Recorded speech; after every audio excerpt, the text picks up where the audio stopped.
বিসমিল্লাহির রহমানির রহিম। পরম করুণাময় ও অসীম দয়ালু আল্লাহর নামে শুরু। আসসালামু আলাইকুম ওয়া রাহমাতুল্লাহি ওয়া বারাকাতুহু। বিসমিল্লাহির রহমানির রহিম। আলহামদুলিল্লাহি রাব্বিল আলামিন ওয়াস সালাতু ওয়াস সালামু আলা সাইয়্যিদিল মুরসালিন নবিয়িনা মুহাম্মদ ওয়া আলা আলিহি ওয়া সাহবিহি আজমাইন। أما بعد فقد قال المؤلف رحمه الله تعالى وعن أبي جحيفة رضي الله عنه قال قلت لعلي هل عندكم شيء من الوحي غير القرآن؟ قال لا والذي فلق الحبة وبرأ النسمة إلا فهم يؤتيه الله رجلا في القرآن وما في هذه الصحيفة. قلت وما في هذه الصحيفة؟ قال العقل وفكاك الأسير وأن لا يقتل مسلم بكافر. رواه البخاري وأخرجه أحمد وأبو داود والنسائي من وجه آخر عن علي رضي الله عنه وقال فيه المؤمنون تتكافأ دماؤهم ويسعى بذمتهم أدناهم وهم يدون على من سواهم ولا يقتل مؤمن بكافر ولا ذو عهد في عهده وصححه الحاكم.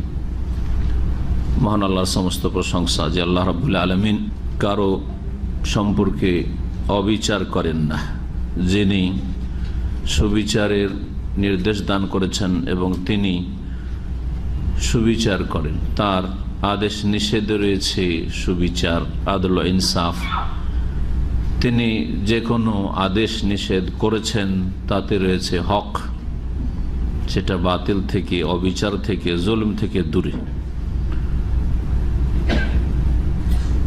আর যে সব দণ্ডবিধান আল্লাহ রাব্বুল আলামিন সুনির্ধারিত করেছেন, হুদুদ, তাজিরাত, শাস্তি ইসলামের, সেগুলির মাধ্যমেও সুবিচার কায়েম করাই উদ্দেশ্য করা হয়েছে। জুলম অত্যাচারের অবসান ঘটানো উদ্দেশ্য করা হয়েছে। সালাত এবং সালাম নাজিল হোক মুহাম্মদুর রাসূলুল্লাহ সাল্লাল্লাহু আলাইহি সাল্লামের উপর, যিনি আল্লাহ রাব্বুল আলামিনের নাজিলকৃত যেগুলি হুদুদ, দণ্ডবিধান, তাজিরাত, শাস্তির বিধিবিধান, সেগুলির বাস্তবায়ন করেছেন। আমাদের আলোচনার পর্ব হচ্ছে কিতাবুল জেনায়াত, বুলুগুল মারাম হাদিস থেকে, অর্থাৎ গুরুতর অপরাধের পর্ব। তৃতীয় পর্ব চলছে এই বিষয়টিকে নিয়ে, অর্থাৎ যেগুলি সামাজিকভাবে বা রাষ্ট্রীয়ভাবে বা পারিবারিকভাবে গুরুতর অপরাধ, এই অপরাধগুলি সম্পর্কে, এই অপরাধগুলির শাস্তি সম্পর্কে। হাদিস আমাদের সামনে আছে 1012 নম্বর হাদিস। আবু জুহাইফা রাদিয়াল্লাহু তাআলা আনহু থেকে বর্ণিত, তিনি বলছেন যে কুলতু লি আলিন, আমি আলী রাদিয়াল্লাহু তাআলা আনহুকে জিজ্ঞেস করলাম, বললাম, হাল ইনদাকুম শাইউম মিনাল ওয়াহয়ি গায়রাল কোরআন, আপনাদের কাছে কি কোরআনে কারীম ছাড়া আর কোনো ওয়াহির কথা বা ওয়াহির বাণী আছে যেগুলি বিশেষভাবে রাসূলুল্লাহ সাল্লাল্লাহু আলাইহি ওয়াসাল্লাম আপনাকে বা আপনার পরিবারকে, ফাতেমা রাদিয়াল্লাহু আনহাকে অথবা আপনার ছেলেদের জন্য, হাসান হোসেনের জন্য খাস করেছেন বা দিয়েছেন আপনাদের কাছে? কালা, তিনি বললেন, লা, না, কিছুই নেই। এই কথায় শিয়া রাফেজিদের খণ্ডন রয়েছে, যারা মিথ্যা ধর্ম রচনা করেছে যে আলী রাদিয়াল্লাহু তাআলা আনহুকে বিশেষ ইলম দিয়েছিলেন যা কাউকে দেওয়া হয়নি। এবং এই বিষয়টি আরো বিস্তারিত ভাষ্যকার আলোচনা করেছেন, মক্কাতুল মুকাররমার কাজী সেটা তুলে ধরে, ইল্লা না, আমাদেরকে খাস করে কিছু দেওয়া হয়নি, কোরআন ছাড়া আর কোনো কিছু আমাদেরকে দেওয়া হয়নি। এতে যেমন শিয়া রাফেজিদের খণ্ড রয়েছে, তেমনি সুফি, এই পীর তন্ত্রে বিশ্বাসী পীর মুরিদদের খণ্ডন রয়েছে, যারা হয় পীর আর না হয় পীরের মুরিদ, এবং এই তাসাউফের বেদাতি ধর্মে, শিরকি ধর্মে বিশ্বাসী, তাদের খণ্ডন রয়েছে। কারণ তারাও বলে যে মারিফতি ইলম সেটা কোরআন হাদিসে নেই, এইটা ওই সিলসিলা হিসাবে এসেছে। এই সিলসিলাগুলি চলে এসছে, চিশতিয়া সিলসিলা, তার মধ্যে আবার চিশতিয়া কয়েক ভাগে ভাগ, তারপরে একটা চিশতিয়া সাবেরিয়া যেটা চরমনাই সিলসিলা, জি, আবার সরসিনা সিলসিলা, তারা আর অন্য সিলসিলার দোহাই দেন, নকশবন্দি সিলসিলা, হ্যাঁ, তারপরে কাদেরি আব্দুল কাদের জিলানী সিলসিলা, সাহারওয়ার্দী সিলসিলা, এই বিভিন্ন সুফিদের মন গড়া কিছু সিলসিলা পরম্পরা চলে আসছে। পরম্পরা ধর্ম, কোরআন হাদিসের ধর্ম নয়, ওহির ধর্ম নয়।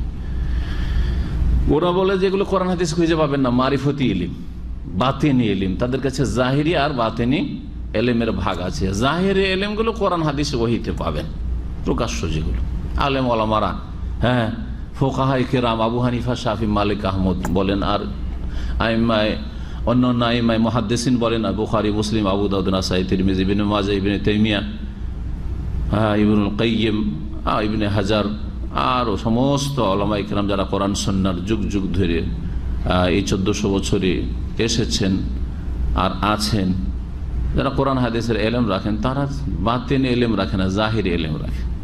বাতেনে এলেমের নাম এই সুফিদের ভাষা ইলমে লদুন্নি, শুনেছেন কোনদিন?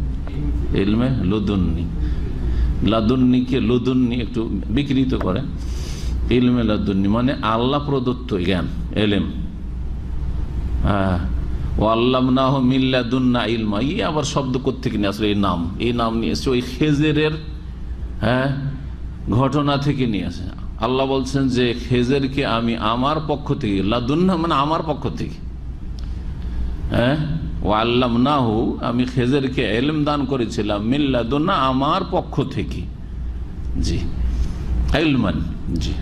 ওই লাদুন্না শব্দ থেকে এরা ইলমে লাদুন্নি নিয়েছে, মানে খেজের আলাইহিস সালামকে যেমন এলেম দেওয়া হয়েছিল, যে এলেম মুসা আলাইহিস সালামের কাছে ছিল না বলে তিনি আপত্তি তুলেছিলেন, 3টি যে ঘটনা ঘটাইলেন খেজের আলাইহিস সালাম, তাতে ঠিক ওই রকমই আলেম সমাজ বা যারা মারিফতি এলেম রাখে না, তারা আমাদের এই সব বাতেনি কথাবার্তা যখন চোখে এগুলো আসে না, দেখতে পাই না, ওই সব যখন করি, তখন এরা আমাদের উপর আপত্তি তুলে। এই জন্য তারা কুফরীয় কথা বলা তাদের জন্য জায়েজ, কিন্তু শরীয়তের আলেমের জন্য জায়েজ না।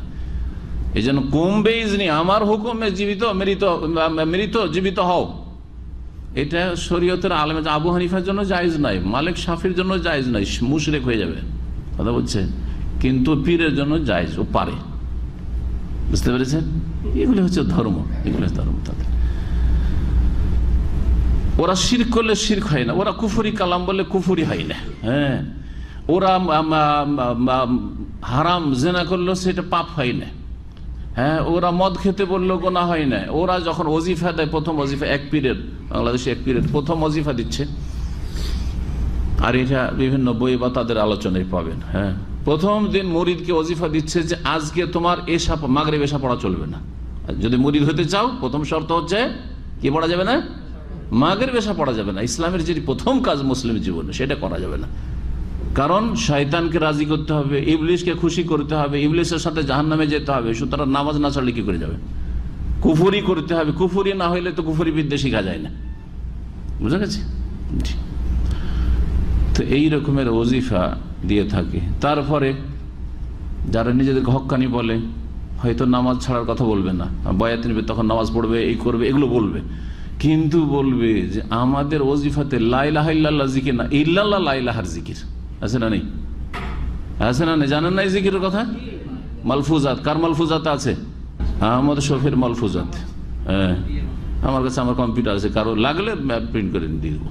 মালফুজাতে আহমদিয়াত, আহমদ শফি বল জিকির শিখাচ্ছে কিসের? ইল্লাল্লাহ লা ইলাহার। জি হ্যাঁ, এই কলেমা যে কোরআনে খুঁজে পায় না, হাদিসে খুঁজে পায় না, বলছে এটা বাতেনি ইলম, মারিফতি ইলম, এটা এতে কোরআন হাদিসে পাওয়া যাবে না। বুঝতে পারছেন? শয়তানের চোরা রাস্তা আছে, কথা। তো কি জন্য বললাম এগুলি? যাতে করে মগজে টনক পড়ে, আর শিরককে শিরক বুঝতে শিখেন, বিদাতকে বিদাত বুঝতে শিখেন, কুফরিকে কুফরি বুঝতে শিখেন, গুমরাহিকে গুমরাহি বুঝতে শিখেন। আর গুমরাহি থেকে যারা নাজাত পেয়েছেন, আল্লাহর শুকরানা আদায় করেন, সবসময় শুকরিয়া আদায় করেন যে আল্লাহ উদ্ধার করেছেন, না হলে তো এইতেই ডুবেছিলাম, জাহান্নামের কিনারায় চলে গেছিলাম এইসব বদ আকিদার কারণে, ভ্রান্ত আকিদার কারণে। আর যারা এখনো নাজাত পাননি, তাদেরকে নসিহত করছি, আপনাদের কল্যাণ কামনা করছি যে আপনারা এখন উদ্ধার হন এইসব শিরকি, বিদাতি, গুমরাহি, ভ্রান্ত আকিদা থেকে। এক কথায় যা কিছু ইসলামে আছে তা কোরআনে বা হাদিসে আছে, ওহিতে আছে। বোঝা গেছে কিনা? কোরআন এবং হাদিসের বাইরে, এই কোরআন এবং হাদিস দুটো ওহী, এই দুই ওহীর বাইরে শরীয়তের কোনো কিছু নেই। এমন কিছু হালাল যেটা কোরআন হাদিসে ওহীতে নেই এমনটা নেই, এমন কিছু হারাম যেটা কোরআন হাদিসে নেই এমন কিছু নেই। সেটা হয় স্পষ্ট আছে, না হয় অস্পষ্ট আছে, সবাই বুঝতে পারছেন, না হয় সবাই বুঝতে পারছেন না, ভালো আলেম বুঝার জন্য, ইস্তেমবাদ করার জন্য লাগবে। জি, শুধু পার্থক্য এতটুকু, হয় স্পষ্ট আর না হয় অস্পষ্ট আছে। আম নীতিমালা আছে, সেই নীতিমালার আওতাভুক্ত করে আপনাকে হালালে ফেলতে হবে না হারামে ফেলতে হবে। হ্যাঁ, এটা করণীয় অথবা বর্জনীয় ফেলতে হবে। কারণ নতুন নতুন সমস্যা, নতুন নতুন বিষয় আসবে, নতুন নতুন ব্যবসা বাণিজ্য আসবে, ওগুলো তো রাসূলুল্লাহ সাল্লাল্লাহু আলাইহি ওয়াসাল্লাম জামানায় ছিল না। কেউ যদি বলেন নবী সাল্লাল্লাহু আলাইহি ওয়াসাল্লামের জামানায় এই লটারির বিজনেস অথবা ডিরেকশন বা ডেস্টিনির হুকুম দেখাইতে হবে, তাহলে ডেস্টিনি আর ডিরেকশন তো তখন ছিল না রে ভাই। হ্যাঁ, বোঝা গেছে কি না? মোবাইল আর ইত্যাদি, মোবাইলের রিংটোন, এগুলোর হুকুম দেখাইতে হবে। তো এই নাম দিয়ে তো আর পাওয়া যাবে না, কারণ তখন তো এগুলো ছিল না। কিন্তু কায়দা, কিছু কায়দা আম নীতিমালা আছে, যে নীতিমালার আওতাভুক্ত, এটা জায়েজ, এটা জায়েজ নয়। হ্যাঁ, এটা হালাল, এটা হারাম। জি, যেমন কোরআনে একটি নীতিমালা কায়দা হচ্ছে তয়্যিবাত হালাল আর খাবায়েস হচ্ছে হারাম। বোঝা গেছে না? নতুন নতুন খাবার তৈরি হচ্ছে, হ্যাঁ, নতুন নতুন ফুড প্রোডাক্ট আসছে, এটা হালাল না হারাম? নাম যদি বলেন যে আমাকে কোরআনে দেখাইতে হবে, হ্যাঁ, যে ম্যাকডোনাল্ড বা পিৎজা দেখাইতে হবে, পারবেন নাকি? হ্যাঁ, হ্যাঁ, ব্রোস্টেড দেখাইতে হবে। কিন্তু নীতিমালা আছে তয়্যিবাত না খাবায়েস, তয়্যিবাত না খাবায়েস। যদি তয়্যিবাত পাক পবিত্র হয়, যেটা শরীরের ক্ষতি করে না, ইমানের ক্ষতি করে না, তার আগে ইসলামের ক্ষতি করে না, হ্যাঁ, দিনের ক্ষতি করে না, দুনিয়ার ক্ষতি করে না, পরিবেশের ক্ষতি করে না, ছেলে মেয়েদের ক্ষতি করে না, তাহলে ভালো জিনিস তয়্যিবাত খান, পান করেন। আর যদি আপনার শরীর স্বাস্থ্যের ক্ষতি করে, তার আগে ইমান আমলের ক্ষতি করে, ইসলামের ক্ষতি করে, আখেরাতের ক্ষতি করে, অথবা আপনার ছেলে মেয়ের ক্ষতি হচ্ছে, অথবা আপনার ক্ষতি হচ্ছে শারীরিক, হ্যাঁ, অর্থের অপচয় হচ্ছে ইত্যাদি, তাহলে তখন হারাম খাবায়েস। এইরকমই বিড়ি, সিগারেট, জর্দা, তামাক, এগুলি খাবায়েস। গতকালকে রাত প্রায় 1:30-2টা বেজে গেছে এক পেট্রোল পাম্পে, তাও শাসকো, এত সুন্দর পেট্রোল পাম্প, যেখানে সবচেয়ে ভালো বাথরুম, আমাদের সাথে যে সাথী ভাইরা ছিলেন, ভালো বাথরুম আর ভালো জায়গা দেখে পেট্রোল পাম্পে থামলাম খাবজি থেকে ফেরার পথে। তো গিয়ে দেখি যে সিগারেটের গন্ধে ঢুকা যায় না। সেই সময় কোনো খবিস বাবু খবিস পান করার জন্য খবিস জায়গায় প্রবেশ করেছে। কি বুঝতে পারলেন?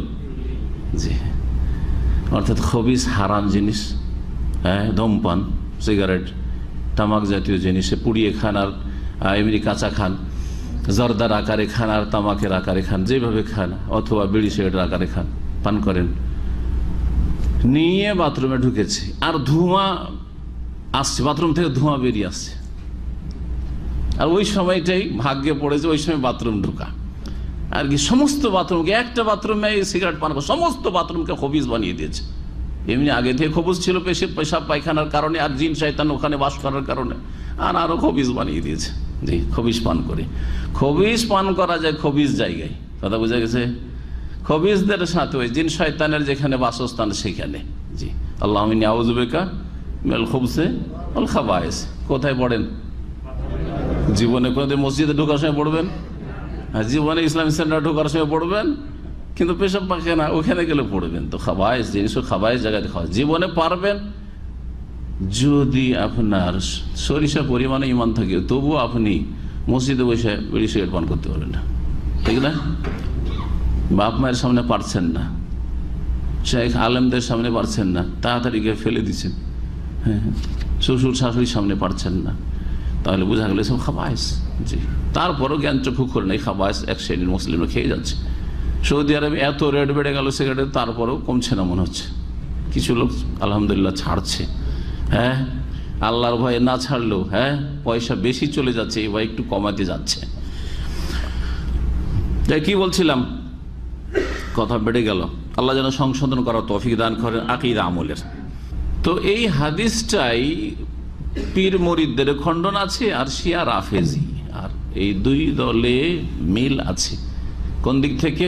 বাতিনি এলেমের দাবির দিক থেকে। শিয়ারা বলছে কিছু গোপনীয় এলেম আছে যেটা আলীর বংশ থেকে পরম্পরা চলে আসছে, সেটা কোথাও খুঁজে পাওয়া যাবে না কোরআন হাদিস। এই হাদিস তো এইগুলো মানে না, ওদের বুখারী আবার আলাদা। বরং এই কোরআনেও তাদের বহু ফিরকা সন্দিহান, বলছে না কোরআনে কমিয়ে দেওয়া হয়েছে, কোরআন আসলে 40 পারা আছে, বা একটা মুসাফ আলাদা আছে, সেটা আসল আসল কোরআন সেটা মুসাফে ফাতেমা, মুসাফে ফাতেমি বা মুসাফে ফাতেমা। মুসাফে উসমানী বা আবু বকর সিদ্দিক রাদিয়াল্লাহু যে কোরআন জমা করেছেন সেটা সুরক্ষিত নয়। তাতে ছিল যে প্রথম খলিফা হবে রসুলের পরে আলী রাদিয়াল্লাহু ওই কথা নেই কেন কোরআনে? সুন্নিদের, হানাফি শাফি মালিকি হাম্বলীদের, আহলে হাদিসদের। সুতরাং এই কোরআন আসল সুরক্ষিত কোরআন, মাহফুজ নয়।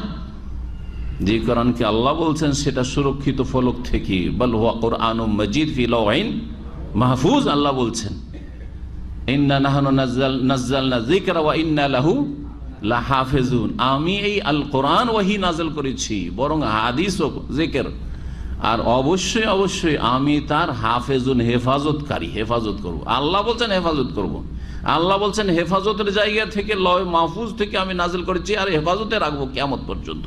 আর এই রাফেজি শিয়ারা বলছে না, মাহফুজ নয়, গায়ের মাহফুজ, সুরক্ষিত নয়।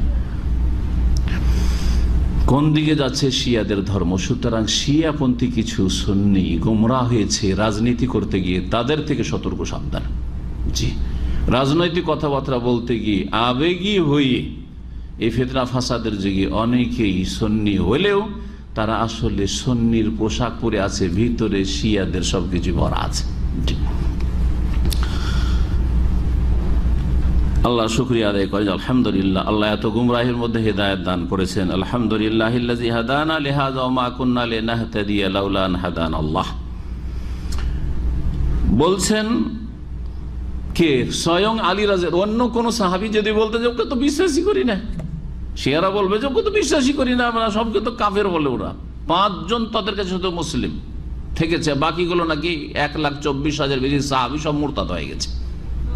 এটা শিয়াদের আকীদা, রাফেজি ইরানিদের আকীদা, এরকমই ওদের অনুসারী যারাই যেখানে আছে সারা বিশ্বের সব ওদের আকীদা এটা।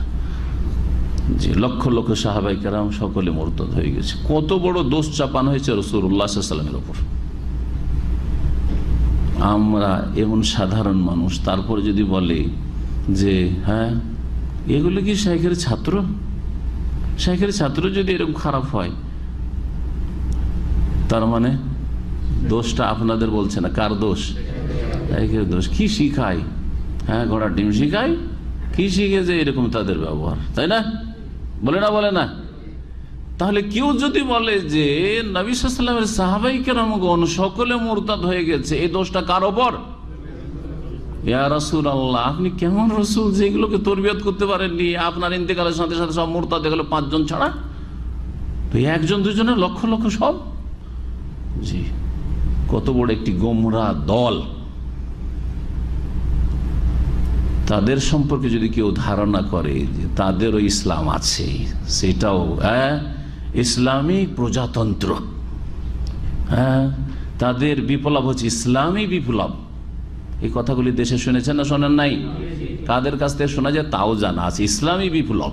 জি, সুতরাং সাবধান এদের থেকে, যারা ইসলামী বিপ্লব করে। এরা হয় জাহিল, অবুঝ বেচারারা, ইসলাম বুঝে না, ইসলাম বুঝে না, আর না হইলে এরা তাদের এজেন্ট, এই রাফেজি শিয়াদের এজেন্ট। বলছেন স্বয়ং আলী রাদিয়াল্লাহু তাআলা আনহু, আর আলী রাদিয়াল্লাহু তাআলা বর্ণনা করছেন তার খাস ছাত্র ভক্ত আবু জুহাইফা রাহিমাহুল্লাহ। বলছেন যে আমি আলী রাদিয়াল্লাহু তাআলা জিজ্ঞেস করলাম, হাল ইনদাকুম শাইউন মিনাল ওয়াহি গায়রাল কোরআন, আপনাদের কাছে কোরআন ছাড়া কি আর কিছু আছে ওহীর, যেগুলি আর কাউকে দেওয়া হয়নি? আবু বকর, ওমর, ওসমান বা অন্যান্য সাহাবী, আবু হুরায়রা, আনাস, তাদেরকে জানানো হয়নি, দেওয়া হয়নি, বা জনগণ অন্যরা কেউ জানে না সাহাবীরা? আর আল্লাহ না, এমন কিছু নেই তো। শুধু তাই নয়, কসম করে বলছেন ওয়াল্লাযী ফালাকাল হাব্বাতা ওয়া বারাআন নাসামাতা, সেই আল্লাহর কসম করে বলছি যিনি শস্য দানা জি কি করেছেন, বিদীর্ণ করেন। ফালাকা, কুল আউযু বিরাব্বিল ফালাক, ফালাক, ভোর হওয়াকে ফালাক বলা হয়েছে। রাতের অন্ধকার বিদীর্ণ হয়ে কি হয়, ভোর, ফর্সা যে হয়, এটাকে ফালাক বলা হয়েছে। আর এখানে ফালাক যখন দানা বীজ পড়ে থাকে মাটিতে, আর তার উপর রস পায়, মাটির রস পায়, অথবা বৃষ্টির বর্ষণ হয়, তখন দানা ফাটল ধরে, বিদীর্ণ হয়, আর ওখান থেকে গজিয়ে উঠে, গজিয়ে উঠে, এটাকে বলা হয়েছে ফালাকাল হাব্বা। এটা কে করেন? একমাত্র আল্লাহ। বীজ থেকে যে গাছ পালা গজান ফসল ঘাস, তিনি একমাত্র আল্লাহ। ফালাকাল হাব্বা, সেই আল্লাহর কসম করছি। অবারা আর নাসামাতা, এবং যিনি সৃষ্টি করেছেন প্রাণী, নাসামা মানে মখলুক, প্রাণী সৃষ্টি করেছেন, বারা মানে খলাকা। এই জন্য আল্লাহর নাম হচ্ছে আল বারি। আল্লাহর একটি নাম হচ্ছে আল বারি। আমরা নাম রাখি আব্দুল বারি, সৃষ্টিকর্তার বান্দা। যেমন আব্দুল খালিক মানে সৃষ্টিকর্তা, স্রষ্টার বান্দা, তেমনি আব্দুল বারি মানে স্রষ্টার বান্দা, সৃষ্টিকর্তা। আল্লাহুল খালিকুল বারিউল, এই যে বারি, মুসাউয়ির, লাহুল আসমাউল হুসনা, আল বারি, কোরআনে কারীমে রয়েছে। ইল্লা ফাহমুন, তবে কোরআন এবং সুন্নাহর একটা জ্ঞান রয়েছে। ইউতিহিল্লাহু রাজুলান ফিল কোরআন, যা আল্লাহ কোনো মানুষকে দিয়ে থাকেন কোরআন সম্পর্কে, সেইটুকু হয়তো আমাকে দিয়েছেন। তো আলী রাদিয়াল্লাহু তাআলা আনহুকে যেমন আল্লাহ জ্ঞান দিয়েছেন কোরআনের, তেমনি উসমান রাদিয়াল্লাহু তাআলা সবচেয়ে বেশি তেলাওয়াত করতেন সাহাবায়ে কেরামদের মধ্যে। যদি বলি তো সেটা সত্য হবে। তার দুর্দিনের সময় কয়েকদিন ধরেই বিদ্রোহীরা বাড়ি ঘর সবকিছু ঘেরাও করে আছে, এক ফোঁটা পানি বাড়িতে ঢুকতে দেয় না, অথচ নিজে পয়সা দিয়ে কেনা মদিনায়। সেই সময়, সংকটের সময় কোরআন পড়তেই আছেন, কোরআন পড়তে আছে, দুনিয়ার খবরই রাখেন, কোরআন তেলাওয়াত করতে আছেন। 83 বছরের বৃদ্ধ মানুষ আমিরুল মুমিনিন উসমান ইবনে আফফান রাদিয়াল্লাহু তাআলা, নবী সাল্লাল্লাহু আলাইহি সাল্লাম, যেমন তেমন কথা। আপনি যদি সামান্য একটু ত্রুটি দেখেন জামাইয়ের মধ্যে, আর স্ত্রী মারা যায়, মানে আপনার মেয়ে মারা যায়, তো জীবনেও দ্বিতীয় মেয়ে দেবেন। একবার ফেঁসেছি, এর চাইতে ভালো খুঁজবো, কেন একে দিতে যাবো? ঠিক কিনা বলেন? যাদের মেয়ে আছে অথবা বিয়ে শাদী দেন, তারা আরো ভালো করে বুঝবেন, না এমনিও বুঝবেন, কমন সেন্স।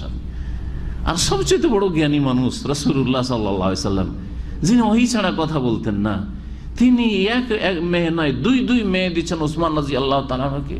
আর সবচেয়ে বড় শত্রু শিয়াদের উসমান, আউযুবিল্লাহ। উসমান রাদিয়াল্লাহু তাআলা আনহু সেই সময়ও তেলাওয়াত করছেন যখন তাকে শহীদ করছে এই জালেম বাগীরা, বিদ্রোহীরা। আল্লাহ তাআলা সাহাবায়ে কেরামদেরকে সবচেয়ে বেশি জ্ঞান দিয়েছেন রাসূলুল্লাহ সাল্লাল্লাহু আলাইহি ওয়াসাল্লাম পরে কোরআনে কারীমের। আর তার মধ্যে আলী রাদিয়াল্লাহু তাআলা আনহু কোরআনের জ্ঞান যায়েদ ইবনে সাবিত রাখতেন বেশি, উবাই ইবনে কাব রাখতেন। কোরআনের জ্ঞান আব্দুল্লাহ বিন আব্বাস বলতে হবে, তাকে এই উম্মতের মুফাসসির বলা হয়েছে। সাহাবায়ে কেরামদের মধ্যে মুফাসসির কোরআন বলা হয়েছে, হাবরুল উম্মাহ, উম্মতের সবচেয়ে বড় আলেম বলা হয়েছে। তো কোরআনের জ্ঞান সাহাবায়ে কেরামদের সকলে ছিল, কারো কম কারো বেশি। আলী রাদিয়াল্লাহু তাআলা যথেষ্ট কোরআন সম্পর্কে জ্ঞান ছিল, সেই কথা তিনি বলছেন। বাকি আলাদা ওহী কিছু আমাদেরকে খাস করে দেওয়া হয়নি।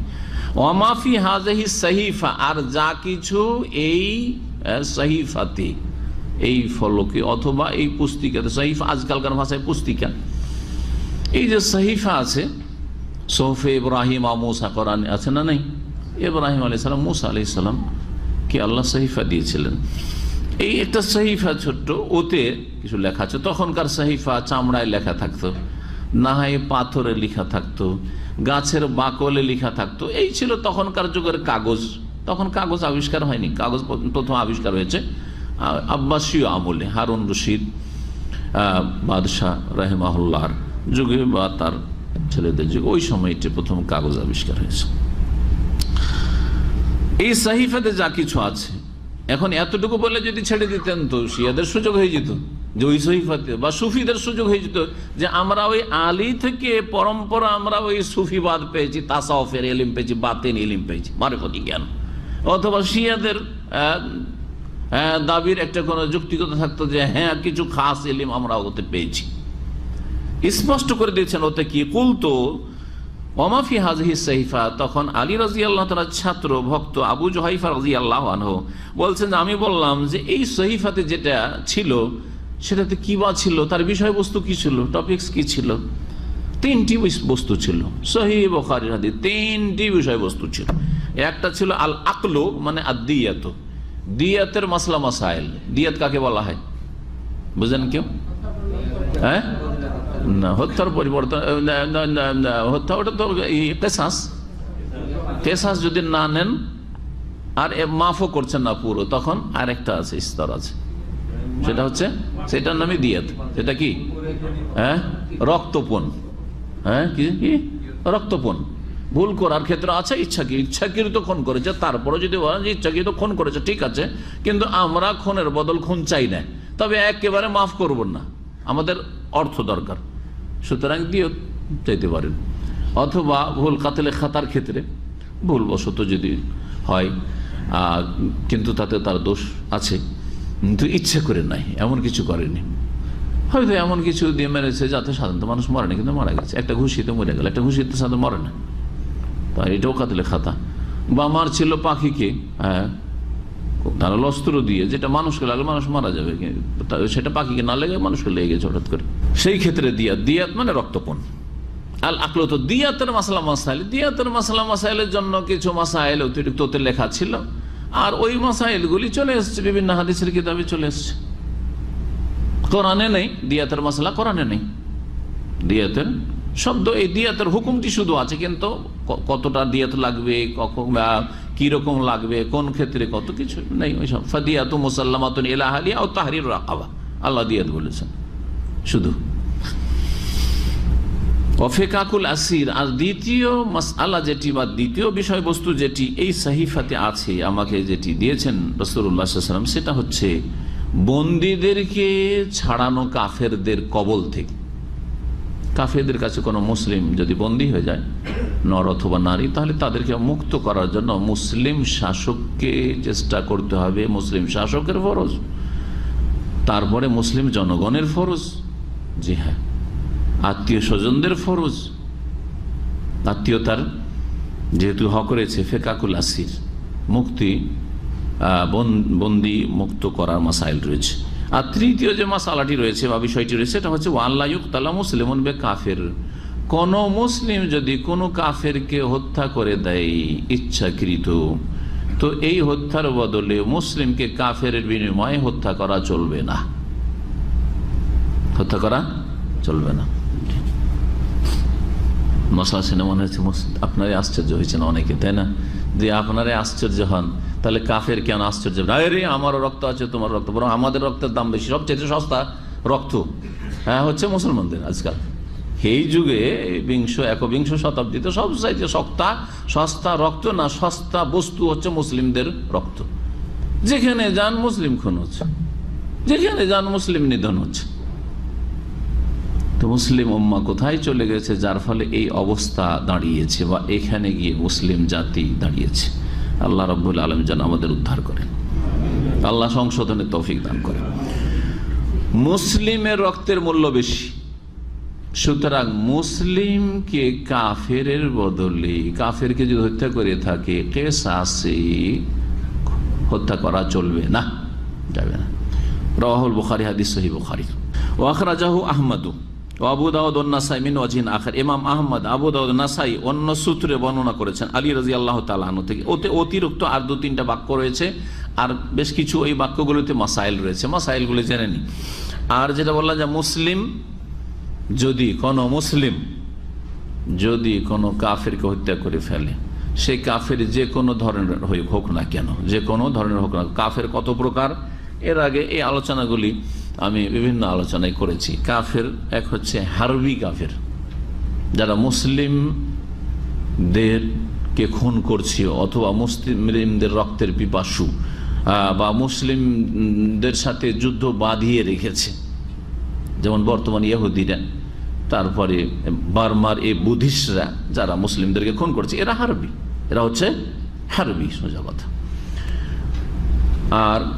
আর এক দল হচ্ছে যারা মুস্তামান কাফের, কিন্তু মুস্তামান মানে নিরাপত্তা লাভ করেছে মুসলিম শাসক থেকে অথবা মুসলিম জনগণ থেকে, নিরাপত্তা লাভ করেছে, নিরাপত্তা লাভ করেছে। কিরকম নিরাপত্তা? সেটা ক্ষণস্থায়ী হতে পারে, আর স্থায়ীভাবে হইতে পারে। যেমন আন্তর্জাতিক চুক্তি করে রয়েছে যে এই চুক্তির ভিত্তিতে কূটনৈতিক সম্পর্ক, আর এই চুক্তির ভিত্তিতে কেউ কারো ওপর জুলম অত্যাচার করবে না, কেউ কাউকে খুন করবে না, তাই না? কেউ কোনো দেশের ওপর অ্যাটাক করবে না। তাহলে কি রয়েছে? আমদা হয়েছে।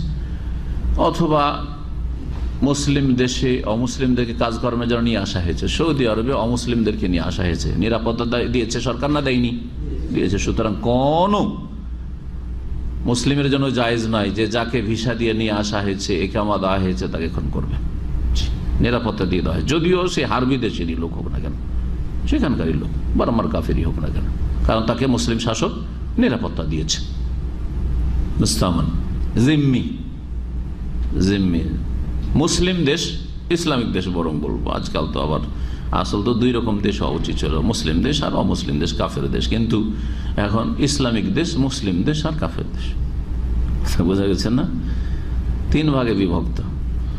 ইসলামিক দেশ মানে যেখানে ইসলামিক আইনের বাস্তবায়ন আছে, আর মুসলিম দেশ ইসলামী আইনের বাস্তবায়ন তো নেই, সবগুলি প্রায় ওই রকমই, ইল্লা মাশাআল্লাহ সৌদি আরব যেমন। হ্যাঁ, মুসলিম দেশ মানে মুসলিম মেজরিটি বা মুসলিম দেশ, নেতা হচ্ছে মুসলিম, কিন্তু ইসলামী আইনের ধার ধারে না। চোর গেল জেলে আর ফিরে চলে আসলো, থানা থেকে ঘুষ দিয়ে বেরিয়ে চলে আসলো, বা জেল হাজত থেকে জামানতে চলে আসলো, খুনি বেরিয়ে চলে আসলো, কোনো কিছুই নেই।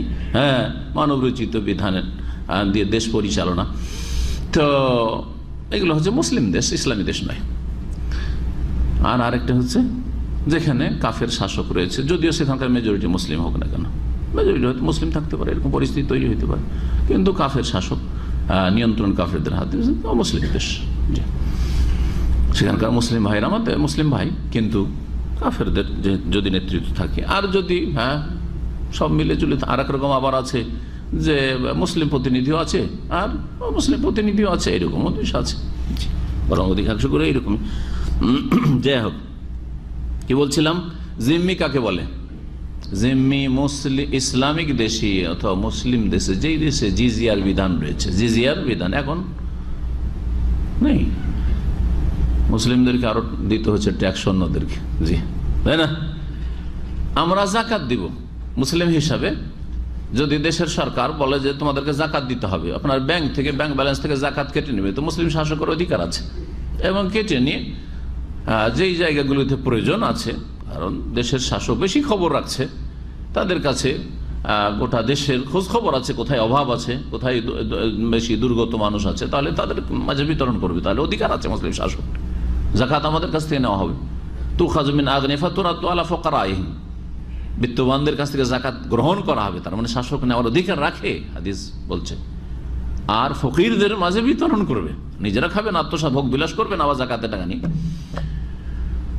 আর খেয়ানত করবে না, আর খেয়ানত বড় কাবিরা গুনাহ। যারা অমুসলিম বাস করবে মুসলিম দেশে, ইসলামিক দেশে, ওরা তো জাকাত দিবে না, না জাকাত নেবেন ওদের কাছ থেকে, না জাকাত তো নেবেন, জাকাত এবাদা, জাকাত এবাদত, ট্যাক্স নাই যে আপনি মুসলিমের কাছে নেবেন, জাকাত নেওয়া যাবে না, তাহলে ওরা ফিরি ফিরি থাকবে, ফিরি ফিরি সবকিছুই এখানকার ভোগ করবে, আর ফিরি ফিরি এখানে সবকিছুর ক্ষেত্রে লাভবান হবে না। এদের জান মাল সুরক্ষিত হবে কিসের বিনিময়ে? জিজিয়ার বিনিময়ে, জিজিয়া দিবে। হাত্তা ইউতুল জিজিয়াত আন ইয়াদিন ওয়া হুম সাগিরুন, সূরা তাওবার আয়াতে মহান আল্লাহ ইরশাদ করেছেন, তাদের জানের নিরাপত্তা, মালের নিরাপত্তা, সবকিছু নিরাপত্তা থাকবে তাতে। এরা হচ্ছে জিম্মি, যে কোনো ধরনের কাফের হোক না কেন, সে জিম্মি কাফের হোক, জিম্মি কাফেরকে খুন করে দিয়েছে কোনো মুসলিম, অথবা মুস্তামান আমন দেওয়া হয়েছে এইরকম কাফেরকে খুন করে দিয়েছে কোনো মুসলিম, অথবা হারবি কাফের হোক। হারবি কাফের তো রক্তই হালাল, হারবি কাফের রক্ত হালাল, কিন্তু এই হালালের বাস্তবায়ন করবে কে? হ্যাঁ, আবার 18-20 বছরের পোলাপান নাই, এরা ফাসাদ সৃষ্টিকারী, এরা মুজাহিদ নয়, মুজাহিদিন না, এরা ফাসাদি, এরা ফাসাদ, এগুলি ফাসাদ, এগুলি জেহাদ না, এটার নাম হচ্ছে ফাসাদ। আজকালকার ফাসাদকে জেহাদ নাম দিয়েছে সেই লোকেরা। হ্যাঁ, বিশৃঙ্খলা সৃষ্টি করা, আর বিপর্যয় সৃষ্টি করা, অশান্তি সৃষ্টি করা, আরো উম্মতে মুসলিমার, মুসলিম জাতির ক্ষয়ক্ষতি করা কে তারা কি করেছে? জিহাদ নাম দিয়েছে। আজকালকার জেহাদ যে নামটি বলে থাকে এক শ্রেণী যুবক পোলাপানরা, জেহাদ জেহাদ করে, এটা ফাসাদ জেহাদ নয়। ভালো, জেহাদ মুসলিম শাসকের নেতৃত্বে হবে এবং জেহাদের জন্য বেশ কিছু শর্তাবলী রয়েছে, যেমন অন্যান্য ফরজ ইবাদত বন্দেগীর শর্তাবলী রয়েছে। নামাজের জন্য শর্ত আছে না? নেই? সবার নামাজ পড়তে হবে? পাগলকে নামাজ পড়তে হবে? নাবালককেও নামাজ পড়তে হবে? হ্যাঁ, তাহলে বোঝা গেল শর্ত আছে। আকল, মুসলিম হইতে হবে, আকল, হ্যাঁ, বিবেকবান হইতে হবে, সাবালক হইতে হবে, তার নামাজ ফরজ হবে। রোজা ফরজ হওয়ার জন্য হ্যাঁ মুসলিম হইতে হবে, তারপরে বিবেক সম্পন্ন হইতে হবে, তারপরে মকিম হইতে হবে, বাড়িতে থাকা হইতে হবে, মুসাফির হইলে এখন ছাড় আছে, তারপরে সুস্থ হইতে হবে। এগুলো শর্ত নাই? তো এইরকম যেমন রোজার জন্য শর্ত, জাকাতের জন্য শর্ত, যে ফকির হইলে হবে না, নেশাবে পৌঁছিতে হবে, মুসলিম হওয়ার সাথে হ্যাঁ কি হইতে হবে, নেশাবে পৌঁছা লোক হইতে হবে। নেশাব নেই আপনাদের সবার, কি জাকাত ফরজ আছে? নেই। তো জিহাদের জন্য শর্ত নেই। মুখ্য শর্ত হচ্ছে যে ইমামুল মুসলিমিন, মুসলিম শাসকের নেতৃত্ব হইতে হবে। হ্যাঁ, মুফতি, হাজি, গাজী আর সংগঠনের নেতা, আমিরে জামাত ঘোষণা করে দিল, হ্যাঁ হ্যাঁ, মিছিলকারীদের একজন নেতা হইল আর ঘোষণা করলো যে আজকে ভাঙচুর করো, এটা জিহাদ না, ফাসাদ এগুলো। হ্যাঁ, বিক্ষোভ, এই সেই, এসব হচ্ছে ফাসাদ, জিহাদ না। কি বলছিলাম? মুসলিমকে খুন করা যাবে না, যদিও মুসলিম খুন করে, হ্যাঁ, জিম্মিকে, হারবিকে। অথবা হাদিসের বাকি অংশটা দেখি আমরা। নবী করিম সাল্লাল্লাহু আলাইহি ওয়াসাল্লাম বলেছেন, ওয়াকালা ফিহি, এই আলী রাদিয়াল্লাহু তাআলা এই হাদিসে বলেছেন, আল মুমিনুনা তাতাকাফা দিমাউহুম, মুসলিমদের রক্ত হচ্ছে সমান সমান, মুসলিমদের রক্তের মূল্য হচ্ছে সমান। কি প্রমাণ করে? আমার রক্তের যে মূল্য, যতই বড় আল্লামা হয়ে যাক না কেন, আমার রক্তের যা মূল্য, এটা ক্লিনার মুসলিমের রক্তের মূল্য ততটাই। বোঝা গেছে? রাষ্ট্রপতি আর প্রধানমন্ত্রী, হ্যাঁ, আর জাতির জনক, তার রক্তের যতটা মূল্য, ততটা সাধারণ একজন মুসলিমের রক্তের মূল্য। জি, যে রাস্তার পাশে বাস করে, যার ভিটে মাটিও নেই, তার রক্তের অতটাই মূল্য, যেহেতু সেও মুসলিম আর রাষ্ট্রপতিও মুসলিম, আলেমও মুসলিম, জাহিলও মুসলিম, সবার রক্ত সমান, রক্তের, মুসলিমের রক্তের মূল্য সমান। তা কাফা দে মাও, এই সুবিচার কায়েম করেছে ইসলামে। এই সুবিচার ইসলাম ছাড়া কোথাও খুঁজে পাবেন না। হ্যাঁ, পাখির মতো মেরে দেওয়া হয়েছে জনগণকে, কোনো বিচার নাই সব খুনের। হ্যাঁ, আর যদি ওই রকম কোনো জাতের নেতাকে মেরে দেওয়া হয় তো ফাঁসিতে চড়ানো হবে। সে ইসলাম নয়, ফাঁসিতে চড়াইতে হবে সবাইকে, সমস্ত খুনিকে, এবং যে কোনো লোককে, মুসলিমকে খুন করে। আল মুমিনুনা তাতাকাফা দিমাউহুম, মুমিন মুসলিমদের রক্ত হচ্ছে সমান সমান। ওয়া ইয়াসআ বিযিম্মাতিহিম আদনাহুম, দ্বিতীয় মাসআলা, এবং তাদের দায় দায়িত্ব সম্পর্কে, জিম্মা সম্পর্কে সচেষ্ট হবে তাদের নিম্ন শ্রেণীর মানুষও। অর্থাৎ কোন অমুসলিমকে যদি নিরাপত্তা দেয়, নিরাপত্তা দেওয়ার ক্ষেত্রে সকলেই সমান মর্যাদা রাখে, হ্যাঁ, সমান অধিকার রাখে। যেমন নিরাপত্তা দিতে পারে দেশের শাসক, তেমন নিরাপত্তা দিতে পারে একজন আলেম, তেমন নিরাপত্তা দিলে একজন জাহেল, তেমন নিরাপত্তা দিলে একজন গরিব আমির। সকলের নিরাপত্তার মূল্য হচ্ছে সমান, নিরাপত্তার মূল্য হচ্ছে সমান। জি, এই কথা বলা চলবে না যে আমি হচ্ছি তোমাদের নেতা, আমি তো নিরাপত্তা দিইনি, একে কেন নিরাপত্তা দিয়েছি, মারো একে, এ কোন অধিকার রাখে নিরাপত্তা দেওয়ার? এটা বলার অধিকার নেই। যখন একজন মুসলিম নিরাপত্তা দিয়ে দিচ্ছে, তখন সেই ব্যক্তি নিরাপদ, এই চুক্তির উপর অটল থাকে। চুক্তি হয়ে গেছে যে তোর রক্ত সুরক্ষিত। সুতরাং যতই বড় অন্যায় করুক, যদি বা যতই বড় অপরাধী হোক, বিশেষ করে অপরাধ মানে বলতে চাইছেন যে একজনকে খুন করে এসে বাড়িতে আশ্রয় দিবেন। ধরেন আপনার দিনের ক্ষেত্রে, ধর্মের ক্ষেত্রে তার সাথে শত্রুতা, ইহুদির সন্তান, ইহুদি, খ্রিস্টান, নাস্তিক, কাফের, হ্যাঁ, আপনার বুদ্ধিস্ট, যাই হোক না কেন, মুশরিক, যে কেউ হোক না কেন, যদি কোনো একজন মুসলিম এর জিম্মা নিয়ে নেয় আর নিরাপত্তা দিয়ে দেয়, তাহলে সমস্ত মুসলিমদের কাছে সেই ব্যক্তি নিরাপদ। এটা কোনো মুসলিম করতে পারেন না যে আসো আমার বাড়িতে আশ্রয়, একজন পালিয়ে এসে আশ্রয় নিচ্ছে, তাকে মারার জন্য কেউ ধাওয়া করেছে আর সে পালিয়ে এসে আপনার বাড়িতে আশ্রয় চাইলো, আপনি আশ্রয় দিয়ে দিলেন আর তারপরে ওকে মারিয়ে দিলেন, ঘরে পেয়ে মারিয়ে দিলেন অথবা ধরিয়ে দিলেন যে ধরো মারো তোমরা, জানালেন যে এইখানে আছে তোমরা মেরে নাও, দরজা খুলে দিলেন নিরাপত্তাতে। এটা হারাম, জায়েজ নয়। গাদ্দারি, বিশ্বাসঘাতকতা, এটা কোনো মুসলিম করতে পারে না, কিন্তু কাফেররা করেছে আর করছে। ভারতে যেখানে দাঙ্গা ফাসাদ হয়েছে, গুজরাটে, এই কট্টরপন্থী হিন্দুরা মুসলিম নারীদেরকে, মুসলিম পরিবারকে প্রতিবেশী আশ্রয় দিয়েছে। বাড়ির মুসলিম বাড়ি দেখে দেখে হামলা হচ্ছে, এসে পাশের হিন্দুদের বাড়ি আশ্রয় চেয়েছে, আশ্রয় দিয়ে দিয়েছে। আশ্রয় দিয়ে যখন হিন্দু ওই জঙ্গিরা এসেছে ধরার জন্য, তাদেরকে মারার জন্য, তখন তাদেরকে বলে দিয়েছে যে এখানে মুসলিম ঢুকে আছে, মেরে নেয়। এই গাদ্দারি কাফের, আল্লাহর দুশ্মন করতে পারে, জালেম করতে পারে, কোনোদিন মুসলিম করতে পারে না। এটা নিম্ন শ্রেণীর মুসলিম যদি তার খড়ের ঘরেও আশ্রয় দিয়ে দেয়, তারপরেও কারো অধিকার নেই যে আমি আশ্রয় দিয়ে দিচ্ছি, আমি নিরাপত্তা দিয়ে দিচ্ছি, তোমরা আমার বাড়িতে ঢুকে মারতে পারবে না। এটা হচ্ছে ইসলাম। ইন্নাল্লাহ ইয়ামুরু বিল আদলি ওয়াল ইহসান ওয়া ইতাই যিল কুরবা ওয়া ইয়ানহা আনিল ফাহশাই ওয়াল মুনকারি ওয়াল বাগি। জুলম, যে আশ্রয় দিবেন, যদি আশ্রয় না দিতেন পালিয়ে গিয়ে অন্য কোথাও জান বাঁচাতো, আশ্রয় দিলেন আর তারপরে মারিয়ে দিলেন। এই জন্য মক্কা বিজয়ের সময় একটি ঘটনা রয়েছে। উম্মে হানি রাদিয়াল্লাহু তাআলা আনহা এক মহিলা ছিলেন, এমনকি মহিলাও আশ্রয় দিতে পারে, মহিলাও আশ্রয় দিতে পারে, শুধু পুরুষ হওয়া লাগবে না। উম্মে হানি রাদিয়াল্লাহু তাআলা আনহার নাম শুনেছেন? কে? আলী রাদিয়াল্লাহু তাআলা আনহর বোন। নবী সাল্লাল্লাহু আলাইহি ওয়াসাল্লাম তাহলে কে হইলেন? আত্মীয়তার দিক থেকে চাচাতো বোন, আসল হচ্ছে চাচাতো বোন, আর তারপর তখন জামাইয়ের বোন জামাই হলেন আলী রাদিয়াল্লাহু তাআলা চাচাতো ভাই, তখন জামাইয়ের বোন। এই উম্মে হানি রাদিয়াল্লাহু তাআলা আনহা তার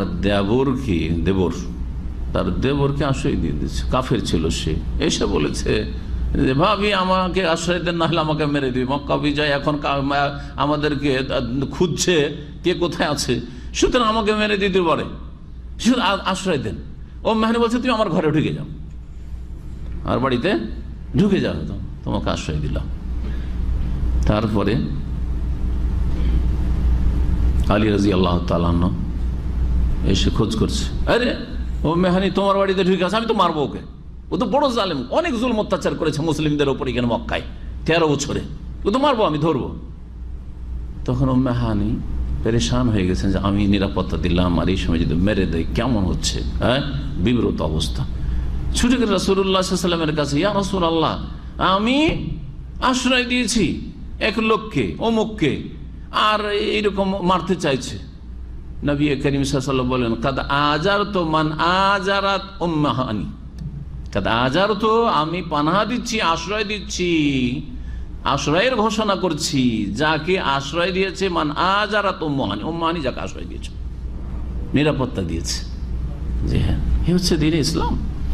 তাহলে একজন মহিলাও যদি নিরাপত্তার ঘোষণা করে দেয় যে তুমি নিরাপদ, আমার কাছে এসে নিরাপদ, এগুলো বিশেষ করে যুদ্ধের মুহূর্তে, লড়াইয়ের মুহূর্তে, যুদ্ধের মুহূর্তে এসে আশ্রয় নিলাম, আশ্রয় চাইলো আশ্রয় দিয়ে দিলেন। আর যদি বলেন যে আমি পারবো না, তো আশ্রয় দিন, আশ্রয় দিয়ে দিলেন, আপনি তার সাথে চুক্তিতে আবদ্ধ হয়ে গেছেন।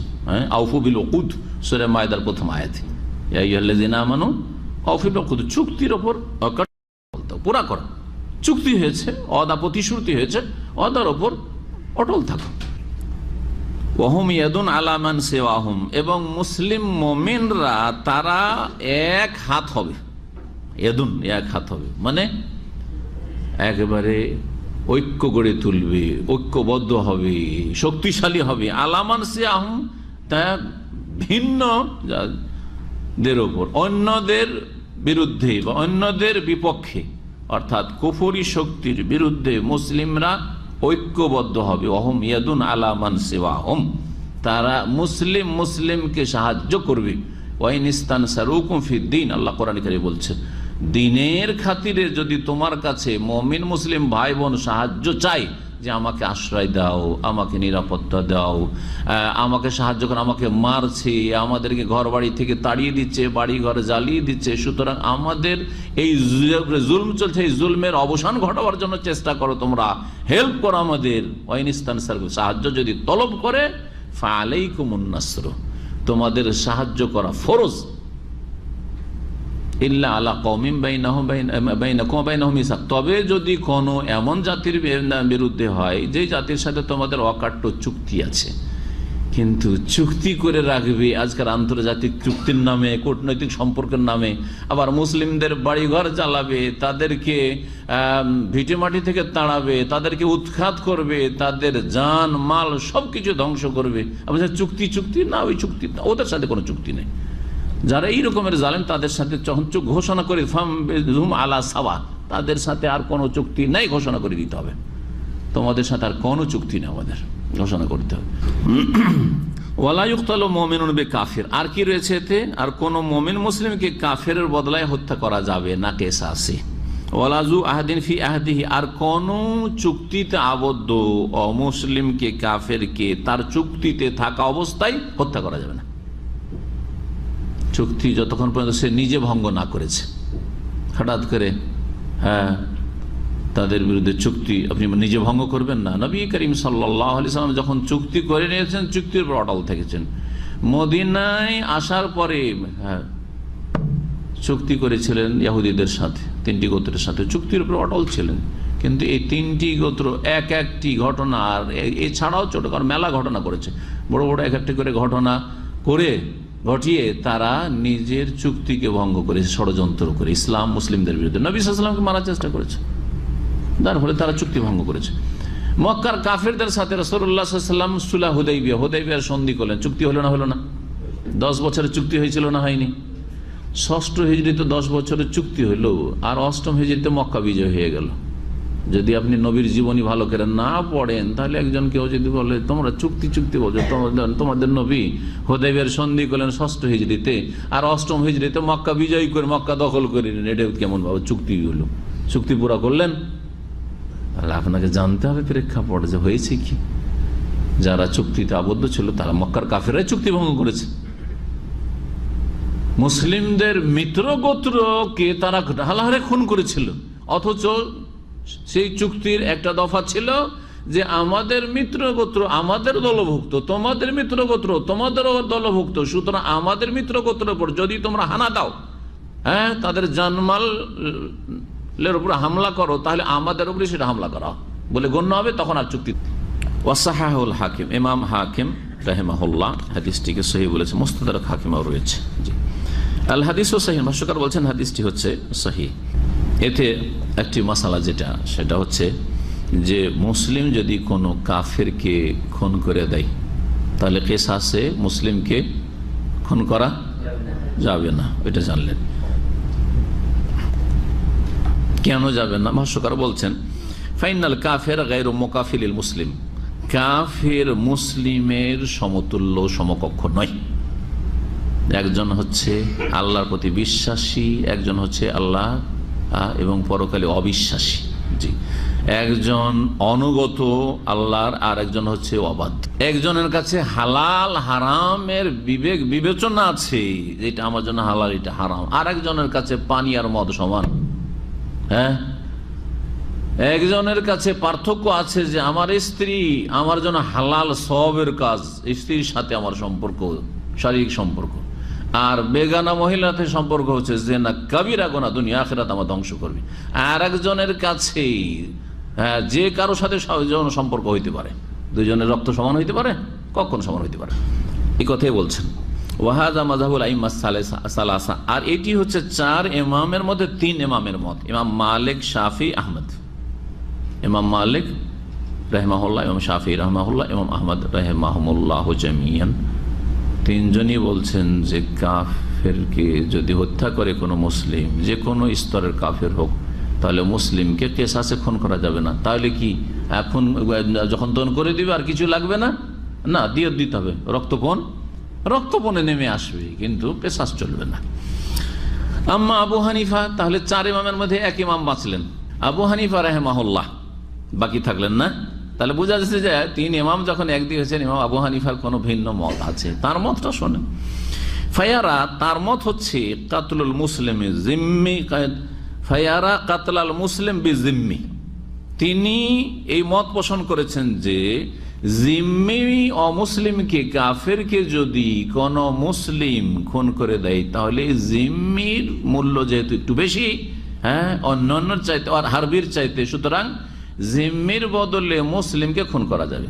অর্থাৎ মুসলিম দেশে যাকে নিরাপত্তা দেওয়া হয়েছে, জিম্মি সাধারণত জিজিয়া দিয়ে যারা থাকে, ইসলামে বসবাস করে, বা আজকালকার যারা মুসলিম দেশের অমুসলিম নাগরিক, বুঝাইতে পারেন, যদিও তারা জিজিয়া দিচ্ছে না, কিন্তু নাগরিক তো তাদের রয়েছে, নাগরিক তারা, ওরা। আর মুস্তামান যারা অস্থায়ীভাবে নিরাপত্তা নিয়েছে কিন্তু স্থায়ী, তারা সেখানকার বাসিন্দা নয়, অথবা তারা জিজিয়া দিয়ে, আসল শরীয়তের বিধান হচ্ছে জিজিয়া। সুতরাং আমরা এটা ছাড় দিয়ে ফতোয়া বললাম, এই ফতোয়ার উপরে আরো চিন্তা করে বলা উচিত। জিম্মি আর আরেকজন হচ্ছে হারবি, পার্থক্য আছে। বলছেন যে জিম্মিকে যদি হত্যা করে দেয়, তার মানে কোনো মুসলিম দেশের একজন অমুসলিম নাগরিককে যদি কোনো এই হত্যা করে দেয়, কি বলছে, কোনো মুসলিম হত্যা করে দেয়, তাহলে এই অমুসলিমকে হত্যা করে দেয়, এই অমুসলিমের হত্যার বদলে তাকে কি করা যাবে, কিসাসে হত্যা করা যাবে। তার দলিল হাদিসে নেই, কোরআনের আম আয়াত রয়েছে, ওই আয়াত দিয়ে হতে পারে এই হাদিসটি, বলবো যে ইমাম আবু হানিফা রাহিমাহুল্লাহ এই বুখারীর হাদিসটাকে অস্বীকার করেছেন, কখনো না। এটা আপনার ভুল ধারণা, এটা হচ্ছে আপনার যেটাকে বলা হচ্ছে কুধারণা, জি, সুয়েজান। আর আল্লাহ কঠোরভাবে সূরা হুজরাতে নিষেধ করেছেন, সাধারণ মানুষ সম্পর্কে খারাপ ধারণা করতে নিষেধ করা হয়েছে। ইজতানিবু কাসীরাম মিনাজ জানি ইয়া আইয়ুহাল্লাযীনা আমানু, হে মুমিন সকল, ইজতানিবু কাসীরাম মিনাজ জানি, অনেক ধারণা থেকে তোমরা বেঁচে থাকবে। ফাইন্না বাযাজ জান্নি ইসমুন, কারণ কিছু কিছু ধারণা হচ্ছে গুনহার কাজ। তো এটা গুনহার কাজ নয়। যত বড় ইমাম বুখারীর হাদিসকে অস্বীকার করলো না, অস্বীকার করেননি, হাদিস পৌঁছিবে আর অস্বীকার করবে, এটা কোনো সাধারণ আলেম হইতে পারে না।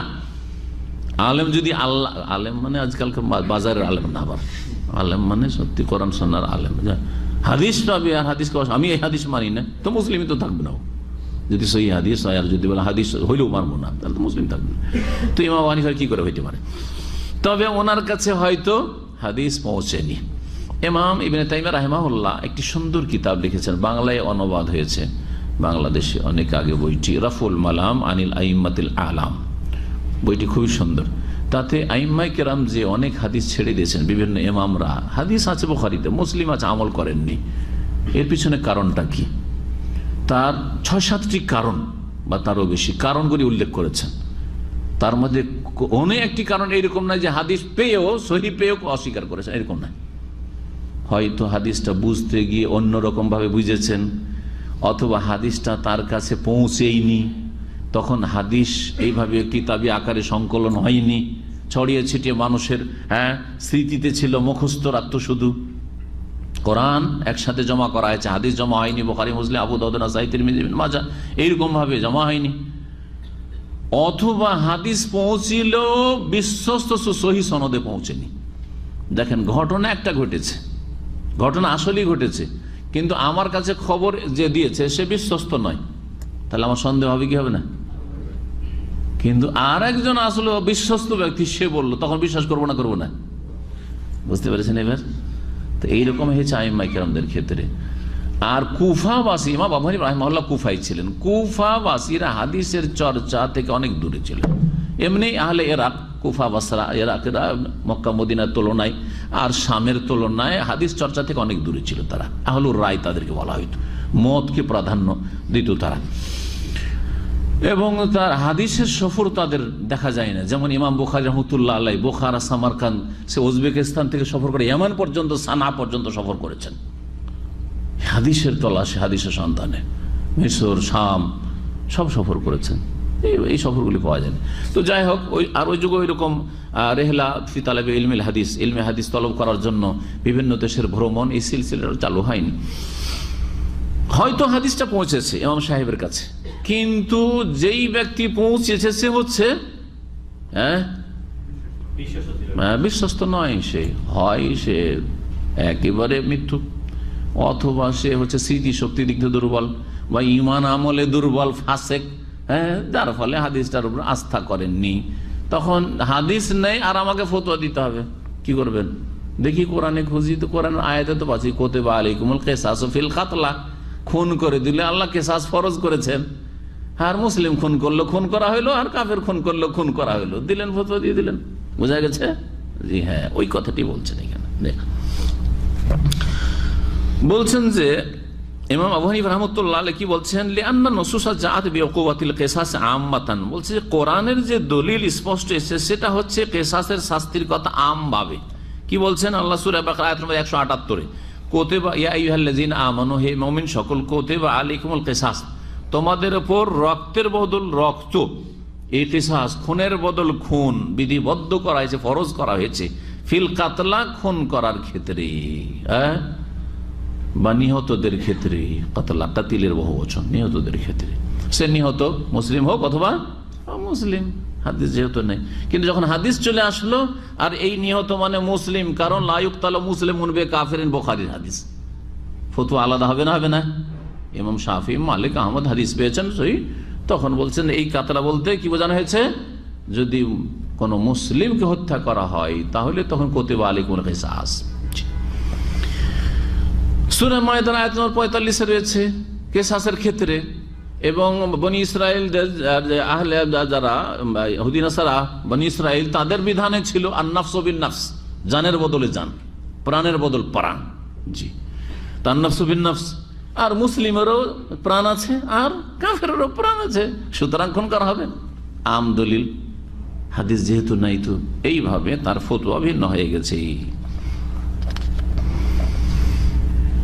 আর অধিকাংশ ওলামারা, 3 ইমাম এবং মুহাদ্দিসিনে কেরাম সকলেই দলিল পেশ করেছেন, ওয়াস্তাদালাল জমহুর কি বিহাদিসিল বাব, এই অধ্যায় এই চ্যাপ্টারে যে হাদিসগুলি এসেছে তার মধ্যে 2টো হাদিস দেখলেন এখানে, ওয়া আল্লা ইউকতালা মুসলিমুন বিকাফির, আলী রাদিয়াল্লাহু তাআলা সহিফাতে যে কথাটি লেখা ছিল, তৃতীয় বিষয়বস্তু। দ্বিতীয় হাদিস হচ্ছে যেটা মুসনাদ আহমদ, আবু দাউদ, নাসাইতে রয়েছে, আলী রাদিয়াল্লাহু তাআলা রয়েছে, ওয়ালা ইউকতালু মুমিনুন বিকাফির, ওয়ালা ইউকতালু মুমিন বিকাফির ওয়ালা যু আহাদিন ফি আহাদিহি, এখানে রয়েছে। তাতে আরো রয়েছে আল মুমিনুনা তাতাকাফা দিমাহুম, হ্যাঁ আরেকটি বাক্য, তার প্রথম বাক্যটি আল মুমিনুনা তাতাকাফা দিমাহুম, মুমিন মুসলিমদের খুন হচ্ছে সমান। তাহলে বোঝা গেল যে কাফেরের খুন মুমিনের সমান নয়। আচ্ছা, এর বিপরীতটা, মুসলিম যদি খুনি হয় আর কাফের কে খুন করা হয়েছে, কাফের নিহত, তাহলে মুসলিমকে খুন করা যাবে না। এটা হচ্ছে সহিহ মাসলা, স্পষ্ট। কোরআনের উপর আমল হইলো আর হাদিসের উপর আমল হইলো। তাহলে এই নয় যে কোরআন বাদ দিয়ে দিলেন, হাদিস আমল করলেন, আর তার কাছে হাদিস পৌঁছেনি, সুতরাং কোরআনের আম হুকুমটাই তিনি শুনিয়ে দিয়েছেন, কিন্তু সেটা যে খাস করা হয়েছে সেটা তার কাছে স্পষ্ট হয়নি। কাফের কাফের যদি খুনি হয়, মুসলিমকে খুন করেছে, তাহলে আজকালকার জামানায় তো কিছু বলতেই হবে না, খুন হইলেও বলা যাবে না, প্রচার মাধ্যমে প্রচার করা যাবে না। বোঝা গেছে না?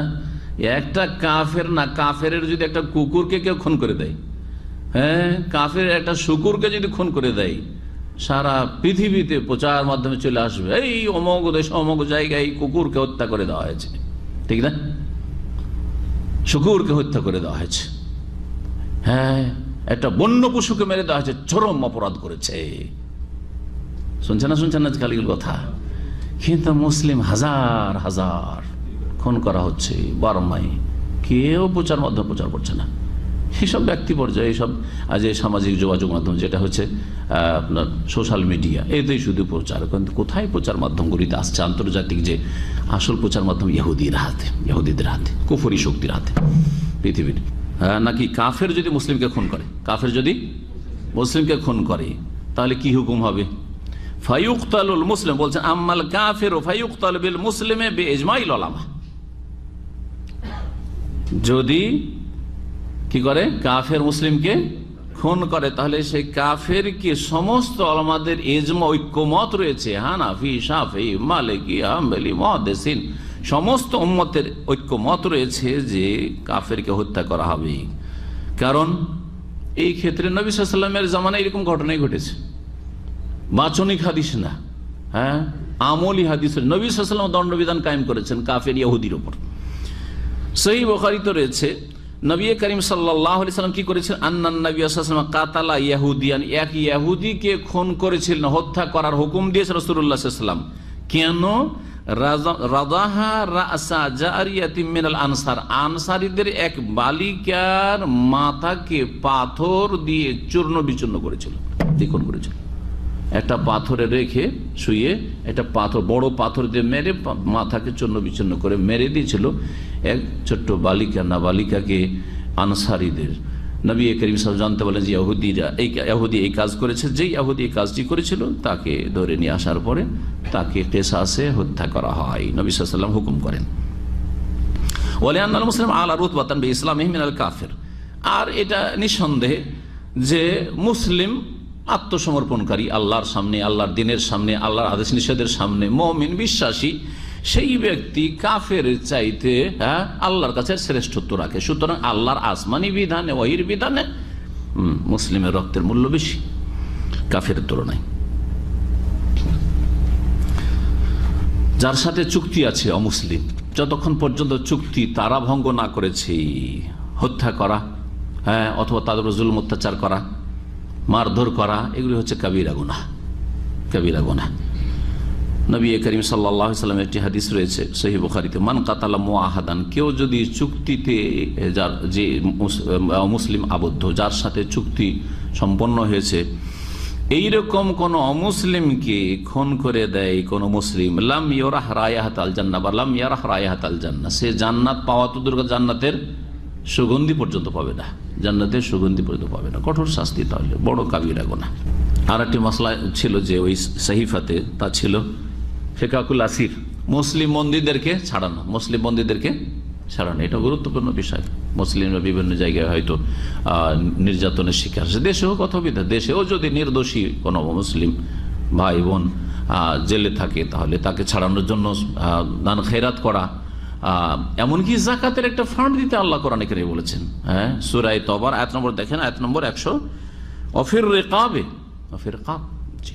সূরা বাকারা রয়েছে 177 নম্বর আয়াত, আর যেখানে জাকাতের বন্টনের কথা বলা হয়েছে সেখানে সূরা তওবার আয়াত নম্বর 60, ইন্নামাস সাদাকাতু লিল ফুকারা'i ওয়াল মাসাকিনি ওয়াল আমিরিনা আলাইহা ওয়াল মুআল্লাফাতি কুলু ওয়া ফির রিকাবে। রিকাব মানে গোলাম আজাদ করা, এবং রিকাব মানে হচ্ছে যে বন্দীদেরকে মুক্ত করা। আজকাল গোলামের যুগ নেই, মুসলিম গোলাম নেই, সুতরাং মুসলিম যারা মজলুম তাদেরকে উদ্ধার করার জন্য যদি দেখা যায় যে টাকা পয়সা দিলে ছেড়ে দিবে, বিশেষ করে অমুসলিমদের জেলে বন্দী আছে, তাহলে এটা বড়ই আল্লাহর সান্নিধ্য লাভের উপায়। তাই বলছেন ভাষ্যকার, ওমা ফিকাকুল আসফা ওয়া তাখলিসুল আসিরিল মুসলিম মিন ইয়াদিল আদু, শত্রুদের হাতে ধরা খেয়ে গেছে কোন মুসলিম, বিশেষ করে ইসলামের খাতিরে, অথবা চোর ডাকাত হইলেও যদি সংশোধন করে, তওবা করে, তাহলে চোর ডাকাত ছাড়িয়ে আবার চোর ডাকাত বাড়াইবেন বাজারে, তা না, উদ্দেশ্য নয়। দেশে আরো চোর ডাকাতের সংখ্যা বাড়াবেন না। ওয়া মিন আফদালিল কুরাব, এটি হচ্ছে আল্লাহর সামনে লাভের উৎকৃষ্ট উপায়।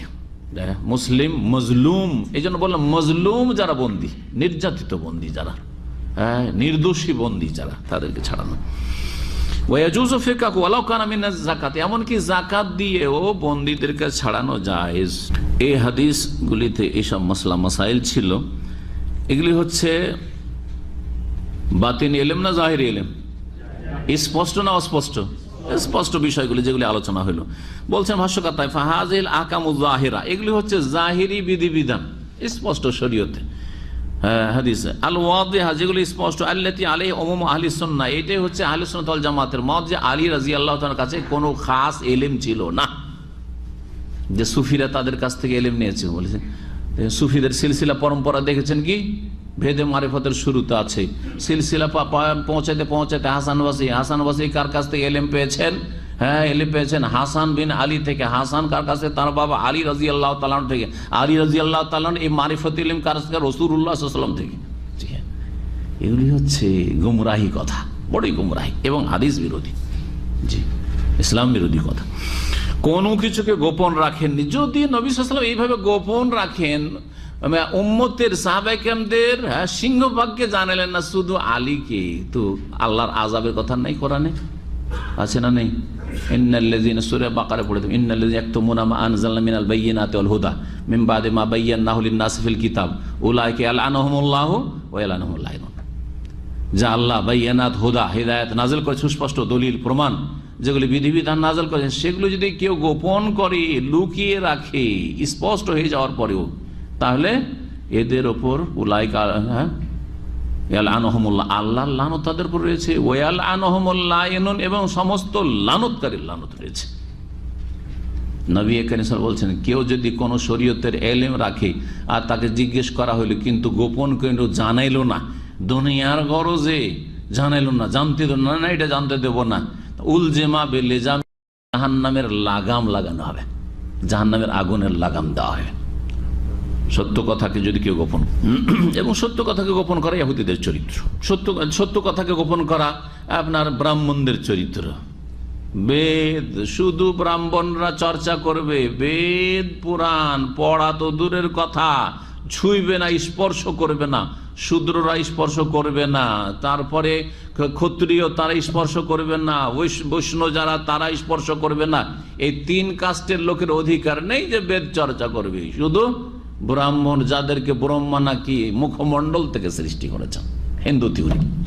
আহলে সুন্নাত ওয়াল জামাত এই আকীদাই রাখে যে কোনো বাতিনি গোপন এলেম নেই, শুধু এই সাহিফা যেটা ছিল আলী রাদিয়াল্লাহু ইয়াহমিলুহা আলী ইবনে আবি তালিব রাদিয়াল্লাহু আনহু, যেটা আলী ইবনে আবি তালিব রাদিয়াল্লাহু আনহুর কাছে ছিল, আর সেই সাহিফাতে তিনটি বস্তু ছিল, তিনটি বিষয়বস্তু ছিল, শুনলেন। ও আম্মা আকাযিবুর রাফিজা, ভাষ্যকার বলছেন, মক্কাতুল মুকাররমার কাজী শেখ আল বাসসাম বলছেন যে রাফেজি শিয়াদের মিথ্যা রচনা শোনেন, ও মাযাইমুল বাতিলা, তাদের বাতিল ধারণা শোনেন, আল্লাতী লা ইয়ারদাহা আলী ইবনে আবি তালিব, যেটা আলী ইবনে আবি তালিব যদি আজকে বেঁচে থাকতেন বা দুনিয়ায় আসেন তো কখনো তার উপর রাজি হবেন না। যেই ধর্মের অবস্থা এই রাফেজিদের, এই ধর্ম যদি দেখেন আলী রাদিয়াল্লাহু কখনো রাজি হবে না দুনিয়াতে। যখন রাজি এখানে হবেন না, তো বিচার দিবস হাসরের মাঠে কি করে আলী রাজি হবেন এদের উপর যে তোমরা খুব ভালো কাজ করেছো, তোমরা শিয়া হয়েছে তো, হ্যাঁ শিয়া নাম নিয়েছো তো, তোমরা সুন্নিদের সাথে শত্রুতা করেছো, সুন্নি দেশের শেকড় কাটার ষড়যন্ত্র করতে থেকেছো, সুন্নি দেশের বিরুদ্ধে তোমরা ফিতনা ফাসাদ সৃষ্টি করেছো, হজের মৌসুমকে তোমরা এখানে বিপ্লব করার জন্য, আন্দোলন করার জন্য ক্ষেত্র তৈরি করেছো তোমরা এখানে। যতদিন খোমেনি আলাইহি মিনাল্লাহি মা ইস্তাহিক, আল্লাহ যা তার হকে রেখেছেন তার আমল হিসাবে সে যেন শাস্তি আল্লাহর কাছে পায়, সে প্রতি বছর সন্ত্রাসীগুলিকে পাঠাইতো এখানে, ইনকিলাব করার জন্য, মুর্দাবাদ, এই মুর্দাবাদ, এই মুর্দাবাদ। যাদেরকে মুর্দাবাদ বলে তাদের সাথে গোপনে সব সম্পর্ক ঠিক আছে, যাদের নাম ধরে ধরে শুধু অশান্তি সৃষ্টি করা। মুর্দাবাদ তার নিজের দেশেও বলবে না, মুর্দাবাদ ওই সব দেশে কোনো কিছুই, ওই সব যে সমস্যাগুলি, সেই সমস্যায় কোনোদিন কোনো কথা তারা বলেনি, আর কোনো কাজ তারা করেনি, শুধু মক্কা মদিনা এসে এখানে ডিস্টার্ব করা, যাতে করে এখানে অশান্তি সৃষ্টি করে, গোলযোগ সৃষ্টি করে এখানকার নেতৃত্ব দখল করা সম্ভব হয় তাদের। মক্কায় আমরাও নেতৃত্ব দেবো, শুধু সৌদি আরবের সরকার কেন ওখানে হজের নেতৃত্ব দেবে, এখানে আমাদের প্রতিনিধি থাকবে, আমাদের নেতৃত্ব থাকবে। এই ষড়যন্ত্র আল্লাহ যেন তাদেরকে কখনো সাকসেস না করেন, আল্লাহ যেন তাদেরকে দুনিয়া আখিরাতে ব্যর্থ করেন, আল্লাহ রাব্বুল তাদের অনিষ্ট থেকে মুসলিমদেরকে আর মুসলিম দেশের হেফাজত করেন। নবী করিম সাল্লাল্লাহু আলাইহি ওয়াসাল্লাম আলীকে নাকি একটা সহিফা দিয়েছিলেন, শিয়াদের আকীদা শোনাচ্ছে, দু তিনটা আকীদা। আলীকে একটা সহিফা দিয়েছিলেন, তাতে কিছু তুল হাসাবুনা জিরাআন বিজিরাই রাসূল, রাসূলুল্লাহ সাল্লাল্লাহু আলাইহি ওয়াসাল্লামের হাতের নাকি 70 হাত বা 70 গজ লম্বা ছিল, এত বড় সহিফা ছিল। ও আমলাহ মিন ফালাকিন ফিহি, আর নিজেই লিখিয়ে দিয়েছিলেন, ওয়া খাত্তা আলা ইয়ামিনিহি, ডান হাত দিয়ে লিখেছেন, কি ফিহা আলফু বাব, তাতে 1000 চ্যাপ্টার আছে, হ্যাঁ, আর ইফতাহু ফি কুল্লি বাবিন আলফু বাব ইত্যাদি ইত্যাদি, ফিহা কুল্লু হালাল হারাম, সমস্ত হালাল হারাম মাসলা মাসাইল সব নাকি ওতে আছে। এইরকমই তাদের আরেকটি ভ্রান্ত আকীদা যে মিন এতাই আলী আল জাফর, আলী রাদিয়াল্লাহু তাআলা আল জাফর দেওয়া হয়েছে, আদম আলাইহিস সালামের জ্ঞান দেওয়া হয়েছে, মারিফা আদম আলাইহিস সালামের জ্ঞান মানে ওই যে ওয়া আল্লামা আদম আল আসমা কুল্লাহ, আদমকে আল্লাহ সব নাম শিখিয়ে দিয়েছেন, এই নামগুলি সবগুলি কেউ জানে না আলী ছাড়া। জি, এটা হচ্ছে আদমের জ্ঞান। তারপরে আরো কি কি ইলম, হ্যাঁ, ওসিয়ত, ইলমুল আউয়ালিন ওয়াল আখিরিন, যত শুরু থেকে শেষ পর্যন্ত মানুষ এসেছে আর আসবে মানব জাতি, সবার নাকি জ্ঞান দেওয়া হয়েছে আলীকে। জি, এই জন্য আমাদের দেশের জাহিল মূর্খরা যারা কাঠের কাজ করে, ছুতার মিস্ত্রি, কাঠের মিস্ত্রি, তারা ভারী ভারী কাঠ উঠেলে কি করে? ইয়া আলী করে। নামে সুন্নি, হ্যাঁ, কিন্তু সুন্নিও না, মুসলিমও না, মুশরিক।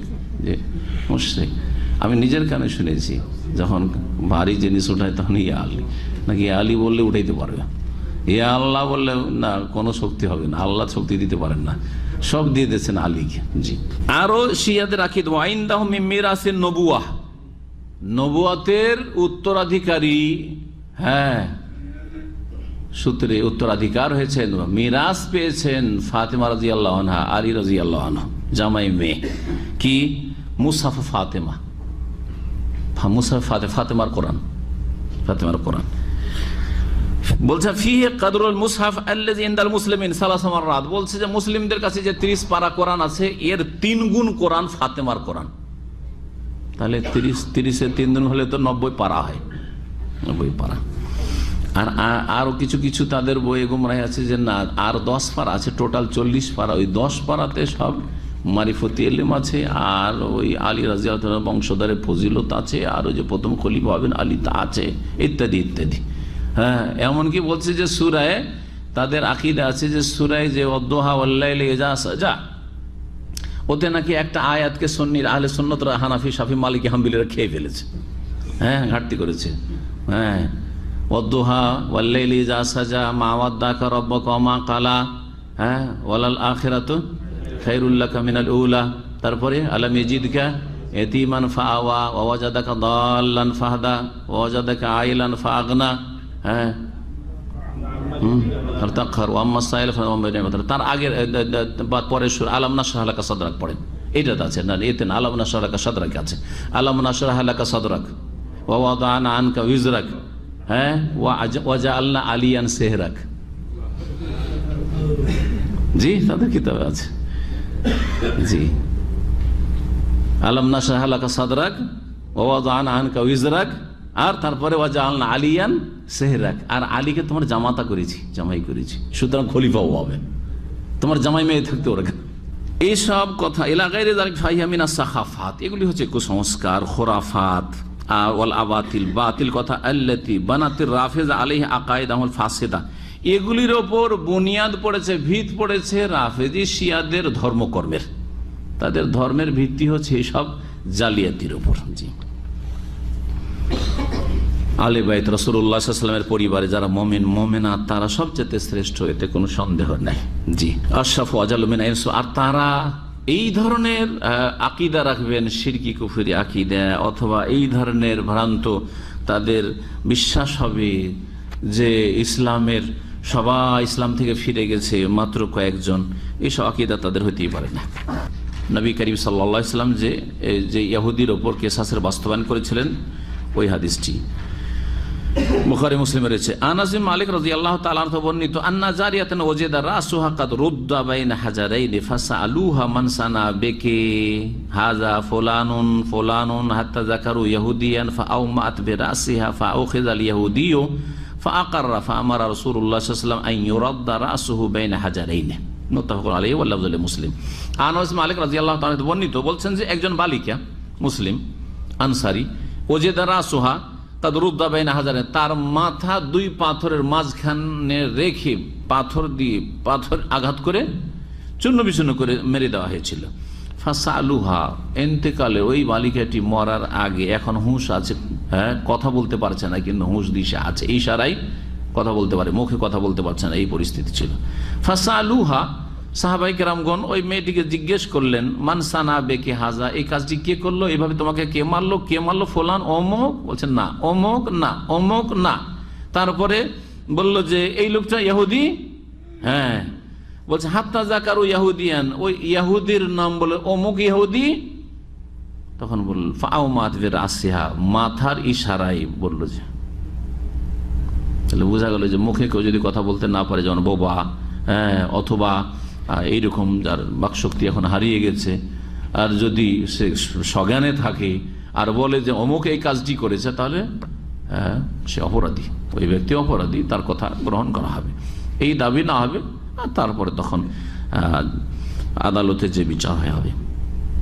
ফাউখিজাল ইহুদি, তখন ওই ইহুদিকে ধরা হইল, ইহুদি এই কাজ করেছে, ইহুদিকে ধরা হইল। ফাআকাররা, তারপরে তাকে বলা হলো যে ঠিক করে বল, অঙ্গীকার করলো, স্বীকার করলো যে হ্যাঁ আমি এই কাজ করেছি।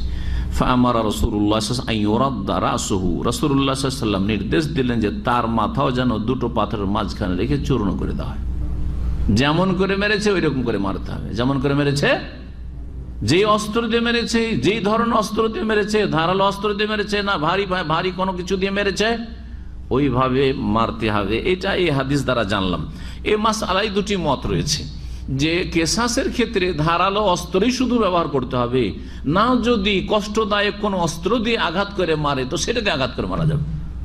যেমন একটা দোষীকে হত্যা করতে গিয়ে ওইরকম অপরাধী কেসাসের ক্ষেত্রে যদি ধারালো অস্ত্র তরবারি দিয়ে খুন করা হয় তো তাড়াতাড়ি খুন হয়ে যাবে, ঠিক না, তাড়াতাড়ি মরে গেল। অথবা গুলি করে যদি মারা হয় তো তাড়াতাড়ি মরলো। কিন্তু সে যেই ব্যক্তিকে মেরেছে তাকে ওইভাবে মারেনি, পাথর দিয়ে, হ্যাঁ, অথবা লাঠি দিয়ে পিটিয়ে পিটিয়ে মেরেছে, লাঠি দিয়ে পিটিয়ে পিটিয়ে কষ্ট পেতে থেকেছে 10 মিনিট আধা ঘন্টা ধরে, আর মারতে থেকেছে এমনকি এইভাবে মেরেছে। তাহলে এখন এইরকম অপরাধীকে কেমন ভাবে মারতে হবে? হাদিস কি প্রমাণ করে? যে যেমন ভাবে খুন করবে তাকে তেমন ভাবেই কেসাসে খুন করা হবে, বদলে খুন করা হবে। ইখতিলাফ আল উলামা ফি যালিকা, এই ক্ষেত্রে উলামাদের ইখতিলাফ রয়েছে, দ্বিমত রয়েছে। ফাযাহাবাল জুমহুর, অধিকাংশ আইম্মায়ে কেরাম, মিনহুম আল আইম্মায়ে সালাসা, 3 ইমাম, ওয়াখতারাহু শাইখুল ইসলাম ইমাম ইবনে তাইমিয়া রাহমাতুল্লাহ আলাইহি এই মতটিকে প্রাধান্য দিয়েছেন। 3 ইমাম কে? এখানে ইমাম আবু হানিফা ছাড়া নয়, ইমাম আহমদ ছাড়া, ইমাম আহমদ ছাড়া 3 ইমাম। তার মানে ইমাম আবু হানিফা রাহিমাহুল্লাহ, ইমাম শাফি রাহিমাহুল্লাহ, আর ইমাম মালিক রাহিমাহুল্লাহ, আর শাইখুল ইসলাম ইবনে তাইমিয়া রাহিমাহুল্লাহ বংশগত এবং বিদ্যাগত পড়াশোনা তার চর্চা ছিল হাম্বলি মযহাবের, যদিও তিনি মুজতাহিদ আলেম, আর তারপরে তিনি মযহাবের তাকলিদ করেননি, বরং তাকলিদের বিরুদ্ধে সবচেয়ে বেশি তার কথা রয়েছে। তো কিন্তু তার বংশের দিক থেকে অথবা তার পড়াশোনা শিক্ষার যে ক্ষেত্র, শিক্ষা অঙ্গনের দিক থেকে তিনি হাম্বলি। এই জন্য ইবনে তাইমিয়া হাম্বলি বলে অনেকে দাবি করে, ইবনে তাইমিয়া হাম্বলি ছিলেন, আপনারা কেন আবার আহলে হাদিস? ওর জবাবটা এখানে যাতে করে স্পষ্ট হয় সেই জন্য বলছি। ছাত্র জীবনে একটাই না ফেকা পড়তে হবে, না 14টা ফেকা একসাথে পড়বে? বলেন, একসাথে 14টা ফেকা পড়া যাবে? আমরা ভারত বাংলাদেশ যারা লেখাপড়া করে আসে তাদেরকে জিজ্ঞেস করি, আমাদের দেশে তো হাম্বলি আর শাফি ফেকা পাওয়া যায় না। তখন আহলে হাদিস মাদ্রাসাতেও আজকাল কিছু কিতাব গেছে যে ফিকহে মুকাররন, মানে তুলনামূলক কোরআন এবং ফিকহুস সুন্নাহ যেগুলোকে বলা হয়, সৈয়দ সাবেকের ফিকহুস সুন্নাহ বা এরকম ফিকহুস সুন্নাহ মেলা হয়ে গেছে, ফিকুল হাদিস। কিন্তু একটা যুগ ছিল না, আমাদের যুগ আজকে থেকে 40-45 বছর আগে লেখাপড়া করেছি, ছিল না। তখন আমরা কি পড়েছি? সব হানাফি ফিকহ পড়েছি। ছাত্রকালে যেহেতু ফিকহি মাসলা মাসাইল শিখতে হবে, চর্চা করতে হবে, কুদুরি, শারাবে কায়া, হেদায়া এগুলি পড়েছি। কিন্তু পড়ার পরে কোরআন এবং হাদিস পড়ে মিলিয়ে দেখে যেই ফতোয়াগুলি হাদিস বিরোধী সেগুলিকে মেমোরি থেকে ডিলিট করেছি। তারপরে সহি মশলায় চলে এসেছি, পড়েছিলাম ঠিকই, বোঝা গেছে না? তাই বলি আমি সারা জীবন 10 বছর ধরে হানাফি ফেকা পড়ি, তো আমাকে হানফি বলবেন নাকি? আমি হানফি হন। বা শাফি ফেকা পড়ে তাহলে আমাকে শাফি বলে দেবেন নাকি? শাফি ফেকা আমি অনেক স্টাডি করেছি, ইমাম নবী শাফি অনেক ফেকার কিতাব পড়েছি। তারপরে মালিকি ফিকাও পড়েছি, বিদায়াতুল মুজতাহিদ, মদিনা মসজিদে মালিকি ফিকা, বিদায়াতুল মুজতাহিদ মালিকি ফিকা পড়েছি, যদি ফিকহে মুকাররন, কিন্তু লেখক হচ্ছে মালিকি। হাম্বলি ফিকা এখানে করে বললে কিন্তু হাম্বলি হয়ে গেছে নাকি? না, কোরআন সুন্নাহর অনুসারী। যেই মযহাবের ফতোয়া কোরআন সুন্নাহর কাছাকাছি ওইটাই নি, কোরআন সুন্নাহর কাছাকাছি যেটা সেটাই ঠিক। কারণ আমাদেরকে সুন্নাহ কোরআন সুন্নাহ মানতে হবে, দলিল মানতে হবে, আমাদেরকে কোনো একটা খাস ফিকা মানতে হবে। মানুষের কথা, ফিকা হচ্ছে মানুষের মতামত, ওলামাদের মতামত, আইম্মা ইকরামদের মতামত, তাতে ভুল হইতে পারে, আর ওহিতে কোনো ভুল নেই। সুতরাং যাতে ভুল নেই তার কাছাকাছি আসার চেষ্টা করবেন। বলছিলাম যে এখানে 3 জন ইমাম বলতে ইমামে শাফি, মালিক আর আবু হানিফা। ইমাম ইবনে তাইমিয়া রাহমাতুল্লাহ আলাইহি এদের সাথে বলছে আন্নাল জানি ইউকতাল বিমিসলি মা কাতালা বিহি, অপরাধী যেইভাবে যেই অস্ত্র দিয়ে খুন করে ওই রকম অস্ত্র দিয়ে খুন করতে হবে, যেরকম করে খুন করেছে। ইনকান মুসাক্কালান, যদি কোনো ভারী অস্ত্র মানে বলতে ধারালো নয়, মুসাক্কাল আর মুহাদ্দাদ মানে ধারালো, আর মুসাক্কাল মানে ভারী, লাঠি অথবা পাথর, এইরকম যে কোনো কিছু গুলি করে গুলি করে মেরেছে। যদি ভারী কোনো অস্ত্র দিয়ে করে ধারালো অস্ত্র দিয়ে যদি মারে তাহলে ধারালো অস্ত্র দিয়ে মারতে হবে। কারণ সূরা নাহল আয়াত নম্বর 126 রয়েছে কোরআন কারীমের আয়াত, ওয়াইন আকাবতুম, তোমরা যদি শাস্তি দাও মানে প্রতিশোধ নাও, ফাআকিবু বিমিসলি মা উকিবতুম বিহি, যেইভাবে তোমাদেরকে শাস্তি দেওয়া হয়েছে মানে তোমাদের উপর অত্যাচার করা হয়েছে সেইভাবে তোমরা তাদেরকে পানিশমেন্ট দাও বা তাদের প্রতিশোধ নাও। এবং এই হাদিসটাও এর সমর্থন। হ্যাঁ, নবী সাল্লাল্লাহু আলাইহি ওয়াসাল্লাম এই লোককে ধারালো অস্ত্র দিয়ে হত্যা করেনি, কি দিয়ে হত্যা করালেন? পাথর দিয়ে মেরেছিল, বালিকাকে পাথর দিয়ে। ওয়াজাহাবাল ইমাম আহমদ রাহিমাহুল্লাহ তার প্রসিদ্ধ মাযহাবিল মাশহুর মিন মাযহাবিহি, তার মত হচ্ছে আন্নাহু লা ইয়াজুজু আন ইউস্তাফা কিসাসুন, কোনো কিসাস নেওয়া জায়েজ না ইল্লা বিআলাতিন মাদিয়াতিন, ধারালো অস্ত্র ছাড়া। ধারালো অস্ত্র তাড়াতাড়ি মৃত্যুবরণ করে, যাতে করে আরাম দেওয়া সম্ভব হয়, এইরকম অস্ত্র দিয়ে মারতে হয় যাতে করে দীর্ঘ সময় না লাগে মরতে ওই লোকটি। কাসাইফিন যেমন তরবারি, বা সিক্কিন অথবা ছোরা ছুরি। হ্যাঁ, কারণ সহিহ মুসলিমের একটি আম হাদিস তিনি দলিলে পেশ করেছেন, এদা কাতালতুম, যখন তোমরা খুন করবে হত্যা করবে, ফাহসিনুল কিতরাতা, ভালোভাবে খুন করো হত্যা করো। হ্যাঁ, ওয়াইজা যাবাহতুম, যখন জবাই করে, ফাহসিনুল জিবহা, এবং খাসি বকরি ছাগল মুরগি জবাই করতে গিয়েও ফাহসিনুল জিবহাতা, ভালোভাবে জবাই করি, মানে ধারালো অস্ত্র দিয়ে, ভোঁথা অস্ত্র দিয়ে জবাই করবেন না, ধারালো অস্ত্র দিয়ে জবাই করবেন। ওয়ালিয়হিদ্দা আহাদুকুম শাফরাতাহু, তোমাদের ছোরা বা ছুরিকে যেন তোমরা ধারালো করে নাও। এই হাদিস কার দলিল? ইমামে আহমদের দলিল। কিন্তু এটা হচ্ছে আম হাদিস। আর দণ্ডবিধান কিসাসের ক্ষেত্রে খাস হাদিস এসেছে, ইহুদিকে রাসূলুল্লাহ সাল্লাল্লাহু আলাইহি ওয়াসাল্লাম কি দিয়ে খুন করেছেন? পাথর দিয়ে খুন করেছেন। পাথর দিয়ে যেহেতু খুন করেছিল বালিকা, সেজন্য পাথর দিয়ে খুন করেছেন, ঠিক না? সুতরাং খাস যখন স্পষ্ট হাদিস আছে, আমরা অস্পষ্টতে আম কথায় কেন যাব? বোঝা গেছে কিনা?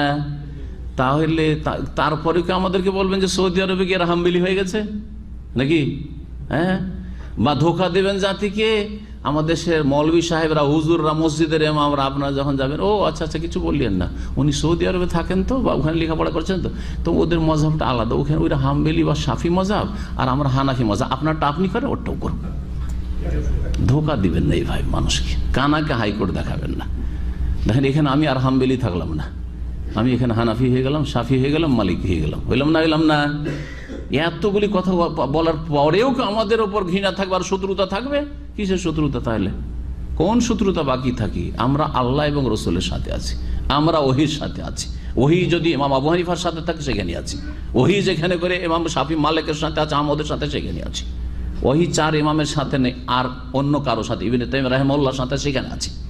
3 তালাক এক মজলিসের 1 তালাক ইবনে তাইমিয়া রাহমাতুল্লাহ ফতোয়া প্রসিদ্ধ 4 মাযহাবে ফতোয়া যে 3 তালাক দিলে, 3 গুলি দিলে 3টাই গুলি ছুটে যাবে, 3 তালাক হয়ে যাবে।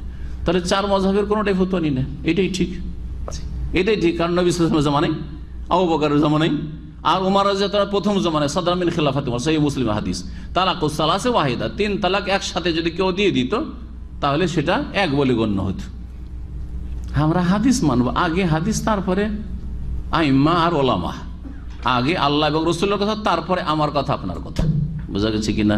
জি, আশা করি স্পষ্ট। আর এখানে আজকের আলোচনা শেষ করছি। ও সাল্লাল্লাহু আলা নবিয়িনা মুহাম্মদ ওয়া আলা আলিহি ওয়া সাহবিহি আজমাইন। বোরকা কালো হওয়া শর্ত নয়, যদিও কালোটাই ভালো, কালোতে কোনো আকর্ষণ নেই, কিন্তু কালোর উপরে যে আজকাল এমব্রয়ডারি নকশা করা হচ্ছে, এতে বড় আকর্ষণ হয়ে যাচ্ছে। এটা ওই সালোয়ার কামিজের চাইতে খারাপ অবস্থায় চলে যাচ্ছে। আর এত টাইট করা হচ্ছে, এটা ড্রেসে পরিণত হয়েছে। এরা হিজাব করে না, বোরকা পরেও। কালো শর্ত নাই, কিন্তু রংটা অত গাঢ় না হয়, আকর্ষণীয় না হয়। কথা বোঝা গেছে? সালোয়ার কামিজে থাকলে সাধারণত রঙিন হয়, আকর্ষণীয় হয়, তাতে আকর্ষণ বাড়াবে। দেখেন, মানুষ খালি গায়ে থাকলে দেখতে রুচি হবে না, কিন্তু কাপড় পরলে আরো দেখতে সুন্দরই লাগে, যার ফলে ফিতনার কারণ হইতে পারে। এই ফিতনা থেকে বাঁচানোর জন্যই কালো পোশাক। না হলে কালো পোশাক এমন কোনো শর্ত নাই। কালোর মতো সাদা এই জন্য চলবেন যে সাদা পুরুষদের পোশাক, সুতরাং এটা জায়েজ নয় মহিলাদের জন্য। এছাড়া এমন কোনো হালকা রং যেই রঙে আকর্ষণ নেই, চলতে পারে কালো ছাড়া। ছাই কালার অথবা কালোর কাছাকাছি যেগুলোতে কোনো আকর্ষণ নেই, আর ঢিলা ঢালা হইতে হবে, অসুবিধা নেই। জরুরি না এক কথায় যদি মুখ ঢেকে থাকে আর মাথা ঢেকে থাকে তাহলে একবারে বোরকার আকারে হইতে হবে, এমন জরুরি নয়। তবে ধরেন ঢিলা ঢালা ম্যাক্সি, আর এমন ম্যাক্সি যাতে কোনো আকর্ষণ নেই, সালোয়ার কামিজে একটু আকর্ষণ আছে, সালোয়ার কামিজে চাইতে ভালো হচ্ছে ম্যাক্সি যদি থাকে, যেগুলো নাইটি ধরনের, ওই ধরনের যদি হয় ঢিলা ঢালা, তাহলে অসুবিধা নেই, বলবো না জরুরি। তবে বোরখা পরাটা বেশি ভালো, হ্যাঁ, তাকওয়ার কাছাকাছি, হ্যাঁ, অধিক আকরাবুলিত তাকওয়া, আল্লাহ বলছেন তাকওয়ার কাছাকাছি হওয়ার চেষ্টা করেন। ঢিলা ঢালা কালো পোশাক যদি বোরকা হয় তাহলে সেটাতে মোটেই কোনো